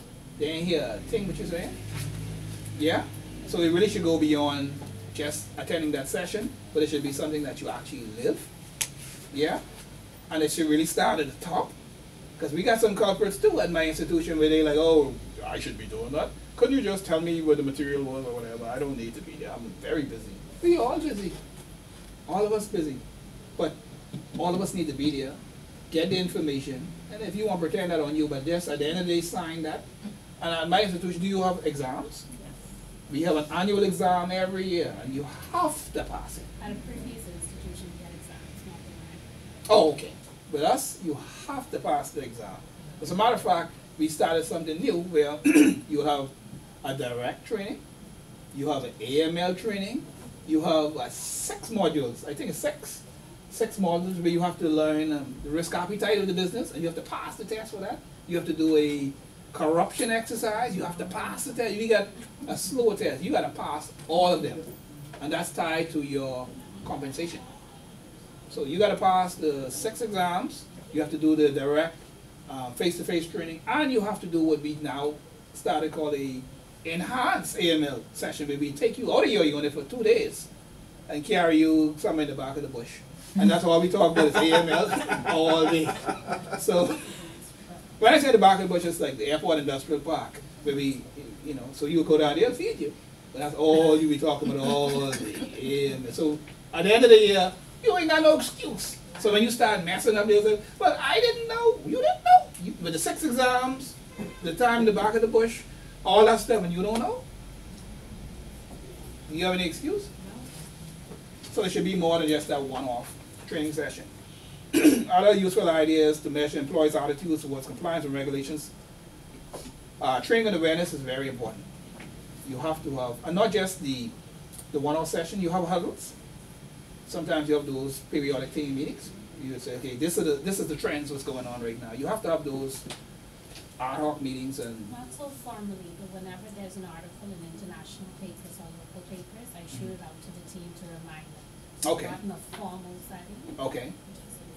But do you make a note of that they saw it, or do they have to sign it? Or It's just. always a read receipt email. Okay. It's the easiest thing to do. Okay, all right, just so they can't come back later on and say, look, I ain't know. I get a lot of that. It's not simply enough to have a vision statement. So when your new staff come in, you'll say, oh, see the vision up there, this is what we, you know, our aim, and that's it. You know, it's just a little bit more than that. So it's actually building a culture. Yeah? And perhaps one of the biggest defense against money laundering is having that culture. Because if you leave it up to me, I ain't gonna pay it. But if you tell me, look, Randy, you gotta pay it, because, you know, the environment is starting to get funky, and, you know, clothes starting to pile up and whatever, some stuff you need to do. It's a cultural thing. Yeah? But if you leave it up to if you tell a child, look, you can't go in and out the fridge every time you want to. If you don't tell a child that, what do you think they can do? Be in that fridge like ain't no one business. But you have to establish the rules and guidelines. Yeah? And not to say that you're treating staff like kids, but I'm just saying you have to establish controls. Yeah? What is the compliance officer's role? Well, we got a subject matter expert right there, so we be good. A person should be designated as the AML officer or compliance officer. This individual should be responsible for designing and implementing the program. So that is on you. That's responsibility to ensure that the program is up to date, is running, and it's effective. Making necessary changes as necessary because the rules change. Policies and standards change. So now you got to put on your policy cap and say, okay, this is what the government and regulation expects. Now I have to tweak our policy to mirror that. Yeah? Does anyone in here plan on taking the ICA by any chance? Oh, because they got a nice juicy question right now, helping the other class with, and they, well, if you got that question right now, you will run with it. And you know the reason why they shouldn't kill that one. I told them with this question right here, y'all should kill this. Everyone should get a distinction with this one right here. The role of the MLRO, your money laundering reporting officer, that person should be sufficiently senior. You can't take the receptionist and say you want to be MLRO. you want to do it. No, actually we had that before, because I remember at the FIU, we contacted this particular financial institution, and the person, hello, I'm so-and-so institution. I said, yes, I'm calling from the FIU, I'd like to speak with the MLRO. Go ahead. I said, no, seriously, I want to speak to the MLRO. I said, that's me. I said, but do you answer the phone as, she said, yes, I'm the receptionist too. I said, really? That's interesting. Sorry? It was one of your smaller ones. But I mean, so our natural response is for us to request a resume, because we want to know. I mean, you answering this phone, you don't have any other chores to do as relates to AML. So when we got the resume, we say no, that ain't applied. You can't be the MLRO. You don't have the qualifications. You should have the seniority, because let's be real. You think a senior manager, your reception, you can't do so and so. Yeah, you better go answer your phone. You come around me done with you. You have to be senior. You have to be at a certain level. Yeah, at a grade level. Or if that applies to your institution, you should be up there to make decisions, and people respect it because they see you at that level. You should be there. And you should possess authority to make independent decisions. So you can't, every time you make a decision, you gotta look at the people and they're like, you may speak. No, I should make some decisions independent of you. Yeah? Because that's why my boss, she's okay. Just sign off on that. You know what you're getting paid for? Your signature. Most of the time. They don't like me, you know. I know they don't like me. They look at me funny, and they, you know, some people over there, they wish I die a slow death. But listen here, they want my signature. They don't care about me. Hey, everything you cool? I just need you to sign off on this. Oh, no, I ain't signing that. No, okay. Me saying, no, I ain't agree with that. I hate you, way. You don't like me, but I have a job to do. And your signature is 90% of why you're getting paid. Because we need you to sign off to open that account. We need you to sign off to authorize that transaction. I don't like you. I can't stand you. But I need your signature. Sorry? They can't override you. You can override me, but I always have that little caveat. This is what could possibly happen. This is the risk that the institution can face, but go ahead. And they don't like when you say that. They're like, oh, why you always going to attach that little piece there? No, just go ahead. And they would call, then I would get a call from my boss. Randy, that account with, I got a call from the local country head saying you know, I mean, let's go ahead and do this time. I said, no problem. Can you come back to me the email? I'm telling you now on the phone, go ahead. And then I would make a little note in my file on that, because I have a secret file on my boss. And I mean, on this date, she told me to do so and so. You got to see why Is sometimes. that to approve your MLRO now? On certain transactions? No, CB has to approve your MLRO. Yes. So when you had that receptionist person that was years ago that happened. That was years ago. Well, that was before they had the fit and proper. That was before that guidelines came out. But yeah, because remember, we just after the blacklisting, some stuff just came out. That, you know, but then up until the point, it was just the receptionist she was like, yeah, I'm the MLRO, and I guess they thought they were saving money, and they didn't see the severity of having that person do that role. Yeah. So the MLR has to demonstrate whether the information give rise to knowledge of suspicion. So that means the person should be a subject matter expert, or have at least that level of knowledge. That's why you're getting certified. That's why you're made aware of this stuff. Your responsibility. You can't have someone there who don't know legislation or have an awareness or appreciation, and who can make an assessment of this stuff. So they be like, I don't know. They send all this stuff to me. I guess. I don't know. I couldn't tell you. You have to have that knowledge. The MLR should be well versed in the various types of products and service. You have to know what products and service your institution offer. You can't have been the regulator asks, say, well, what took place here? What kind of product? I don't know. I see them down there getting out drafts and stuff. I assume they're doing a transaction. I don't know what they're doing now. You have to know your products and services. You should be able to identify risk to the organization. You are a risk manager. That's what compliance is. And it's not just in case. That's why they have you there. You are the risk manager. Sometimes it means prevention. Don't wait for it to happen. You're a prevention officer too. To reduce the likelihood that risk will come to fruition, like I said with the prevention, and to maximize the impact. So that means you have to adjust policies, procedures, and say, hey, this is the road we're going down, I don't like this. You also have to have recommendations. My boss was always telling me, when I was walking off, he'd say, you coming in with a problem? I said, yes, ma'am. You come with a solution too? I said, no. Get out of my office. She's like, don't come in here unless you come with at least 2 options for me. Don't come with some solutions. So when I come in and ask you, you got a problem? I said, yeah. You got some recommendations? I got 3. Come on in. Come on in. Don't come with your hands spinning. I'm like, wow. But, hey, it makes you a better compliance person too. It makes you think. Yeah? On another thing too, with the MLRO position, I didn't mention their compensation. And I know this is a little bit off track, but one or two of you stepped over while we're talking about it, but you have to be amply compensated because it's the only position in your institution where you can go to jail. Wow. And it's in legislation. They're always talking about how the MLRO can go to jail 2 years when you get these production orders. You are the risk manager as it relates to AML and terrorist financing. You know, all those jail time and stuff. The bank don't go to jail, you know. No. An individual got to go to jail. Right. The first point, the point of contact at the institution is the MLRO compliance also. How you drop the ball? You think the boss them gonna throw you under the bus? If it's between them and the institution and you? Oh yeah. You can be replaced, but you need to be compensated. Yeah. And I gotta keep looking back, and I know it's being recorded. I shot myself in the foot when I went to my institution because I came from government. You know when you're in government. We had this conversation earlier. You don't know no better, right? And I was like, I don't know better. I applied, you know, they called me in for the interview. You know, you're hoping for the best, you know. You go on to the interview. And they were around the table, and you're sitting around there in your little necktie and your little coat, you know, shave and everything that day.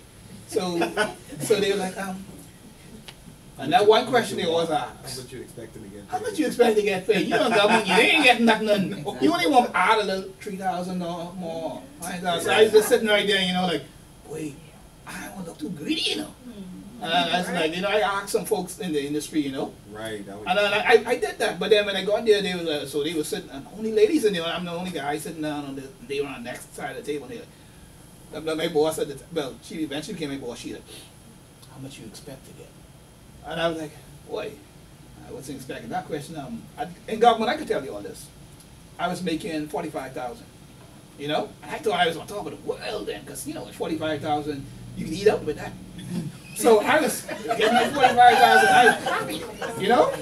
I was doing good. I was like, boy, look here, can't touch me. And I upgraded my car to a Central after that. So I had my $45,000 in government. I was feeling good. So when I went to the interview, and she said that, how much you expect to get? And I was like, Lord, drop something in my spirit quick, because I don't want to come off like I'm greedy. I don't want to be greedy. I don't want to be greedy. And me and my dumb self, I said, 55,000. So she's like, and she reached over to the next lady. And the next lady like, and I was like, well, that's a good head, no? That's a bad thing. I didn't know what's going on. So they said, okay, we'll get back to you. They got back to me within 48 hours. And I was like, okay. And they say, well, you actually was below the industry standard? That 55,000. I mean, I don't know better. You know, you're coming from 45, you get 55. Hey, that's 10,000 you didn't see before, right? I just say, you don't worry about money you never see, right? And she said, because we can start you up at 75, because that ain't making no sense. That little bit of money what you have. And I was like, what? You should send me on Iraqi, boy. Don't you let me know? I was like, what? You should send me. You should. Huh? You're the MLRO. Yeah. When she told me that she said to start, and I was like, what? You should send me my Iraqi. I got myself a combo. And I got one of the daiquiri. You should see me treating myself. I living that day, right? But you were 75, still isn't a lot. No, it wasn't. But coming from 45, yeah, that's a big pump, man. $20,000 I buck. wasn't making that comment in comparison Oh. to when I was making that comment in terms of the role. Yes, yeah. But I guess right. I know that, but to come from 40 to get an extra 30,000, and I thought I was living good. I said, what? So when I get the extra $30, what? I got buying that. But that was like 9 years ago. But I mean, that's long back then. But I'm just saying that to say that who would turn out a $30,000 increase in their salary? With all the other perks. So I was like, okay. Just got my goodbye. But the thing about it, I mean, because when she sent me that letter, I said, what? She sent me, I signed, that's as fast as I signed a letter, you could see me running over there, running them red light. I made sure I did it. Because she said, she said, would you consider it? I mean, would this work for you? I said, this is a trick question. I mean, I trying to figure out how to get over there safely and you just let it back. I said, you should see me. I typed out my resignation on the same night. And I made copies and I pushed it under my boss door. This was like 3 o'clock in the morning. Yes, boy, I was in the what? You know how people say, like, I gotta pray on it. And ain't no prayer. Prayer. I typed my resignation up and I went to, this was Mr. Oh Lord, Reginald Ferguson, former commissioner. I gone, I typed them up, put them under the door, and I was like, what? I started at 3 o'clock in the morning, I was cleaning out, getting my box. Oh, you still a police? I was cleaning up everything. You were still a police? Yeah. I was cleaning up my office, I was taking all them stuff, them little, you know they need them little trophies. I didn't want them. All my own stuff. I was taking her stuff. I was, and again, I go on, I was like, shit. King of the world. I ain't never look back, they say looking back is there. So you roll up there and allow. So the board has a responsibility too. So regulatory expectations, senior manager responsible for and accountable for the management of the bank's compliance risk. Yeah? So the senior management has that responsibility. It ain't just you. So there's some great level of accountability for you with the policies and procedures. Of course you answer to the board. There should be that line of communication. But ultimately senior management, i.e. the board, has the responsibility for ensuring risk management. You are the straw that stirs the drink, but of course they're the tasters. So meaning it ultimately ends with them. Make sense? 2 at the top. Compliance starts with leadership, which includes the board of directors, senior executive, owners, and operators. So there should be a buy-in at the top. So they can't just give you lip service. Oh, you need to do this, you need to do that. And then they go do something else. So they need to set that tone. Yeah? An awareness, a financial institution board of directors should be trained periodically. Don't assume that because they name board of director, they know everything with AML and compliance and regulation. No, they don't go through all of this stuff. You are the subject matter expert. You need to educate them so they can make the decisions. Make sense? So don't assume because you see them sitting up there, oh, we should do this and do that. Yeah. It's based on your report and your knowledge, skill set, to make them aware, to put them in a position to make the decisions. Yeah? So you play a very important part.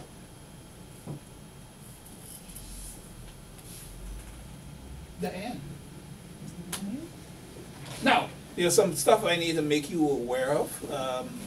Because we did start late in the class, we are gonna, on February the 9th will be the last class date, and that class will start at 12 noon. What?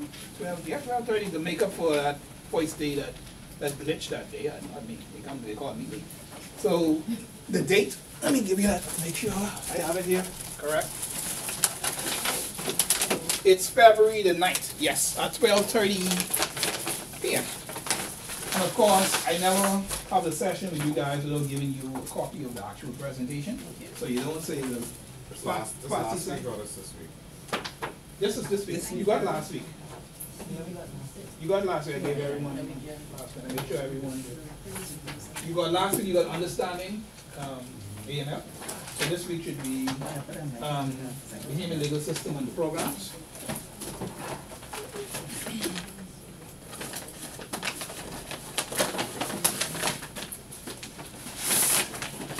Don't worry, failure is not an option. Everyone passing the course. Because they told me this morning that they would want me to do the 4 sessions. Because they were going to bring someone else in. So, Right. I said, all right, cool, I have to get on I think I should have enough. 20 questions. You got one?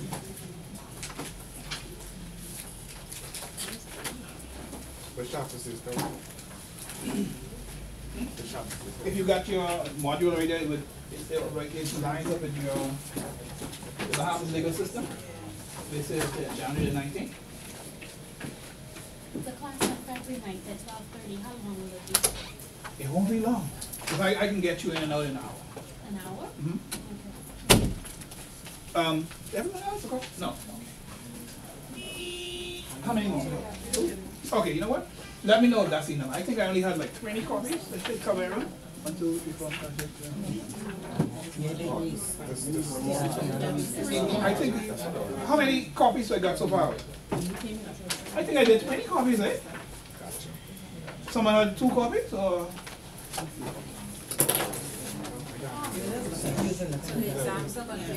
February. Yeah. Did everyone get a copy? How many copies did, how many voices did you get? That's one. I think I only did 20. That's 2, 4, 6, 10. So that should have been, okay, I guess we have to borrow one from you so you get those two in the back. Is anyone here work at the same place, perhaps? They could just call me and get it from the copy. Anybody? No?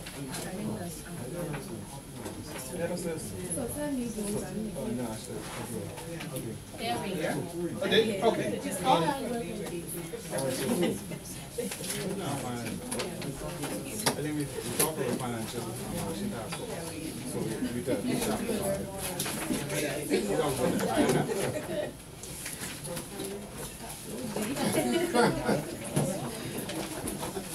Remember now, this is a supplement to your reading. You still have to do your reading, so this is just a supplement.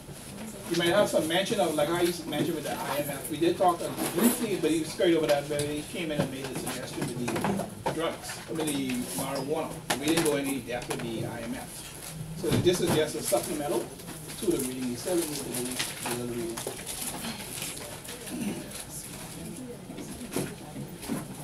So you guys say you'll do the arrangement with the copy, or you just ask for a copy of the front desk? Are you all good with that? Yeah. Yeah? All right. Well, that being said, that folks, hopefully it don't rain no more today. I guess we'll see you guys next week, Lord spend, right? What's the topic for next week?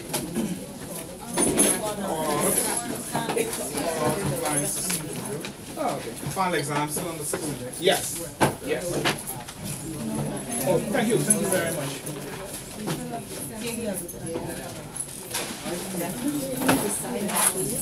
Yes. Yes. Technically, you still my baby.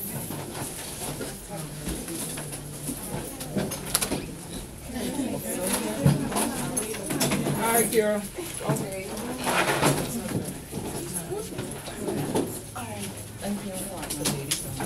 Sorry. And anyone didn't sign the register is right up here. So you get a chance to sign the register.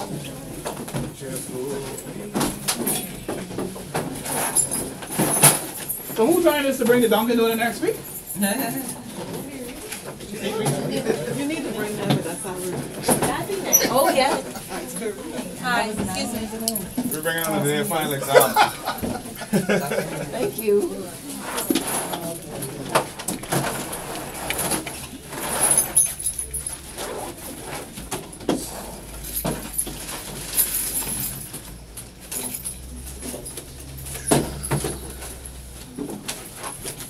I'm not the person that did the reading.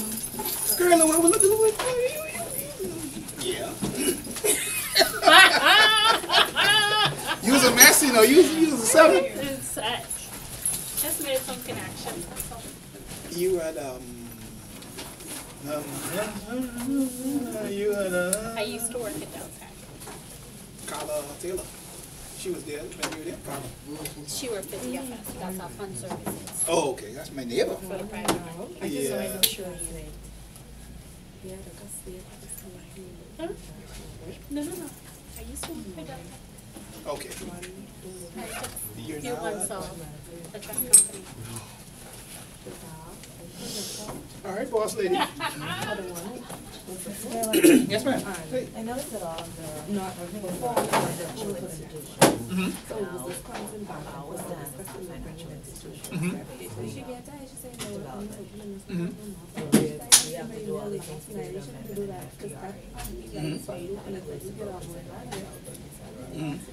I put together a compliance. And I'm wondering if you can assist me. Oh, yeah, can I The one RAC. Now, what is your, who's your regulator? We don't have. With the state? Okay. Yes, this is the first time. I mean, AML is AML. Believe me, AML is AML. So I'll be interested if you have a rough draft. I can look at it and I can give you my thoughts. Okay. So I don't have a problem with that. It's all new. We never did Yeah, it. hey, but guess what? Everything for us Guess was what? by Guess the good thing journals about that? and et cetera. The good thing about that is you. You're the architect. You set the bar. So anything will come after that is. Alright. You sure enough?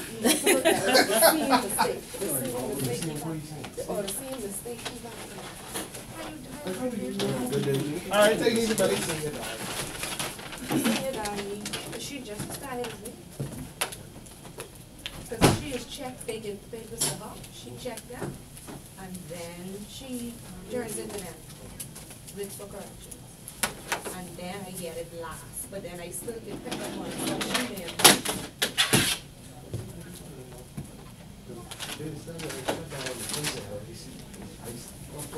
Take a rocket. Yeah, the first one is.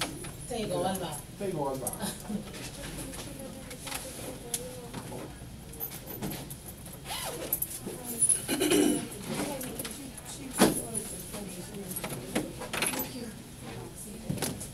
You didn't sign it? Yeah. Okay. No, she does. Yeah, I think And I think the minute is all before. I don't know how long. Hey, take it easy.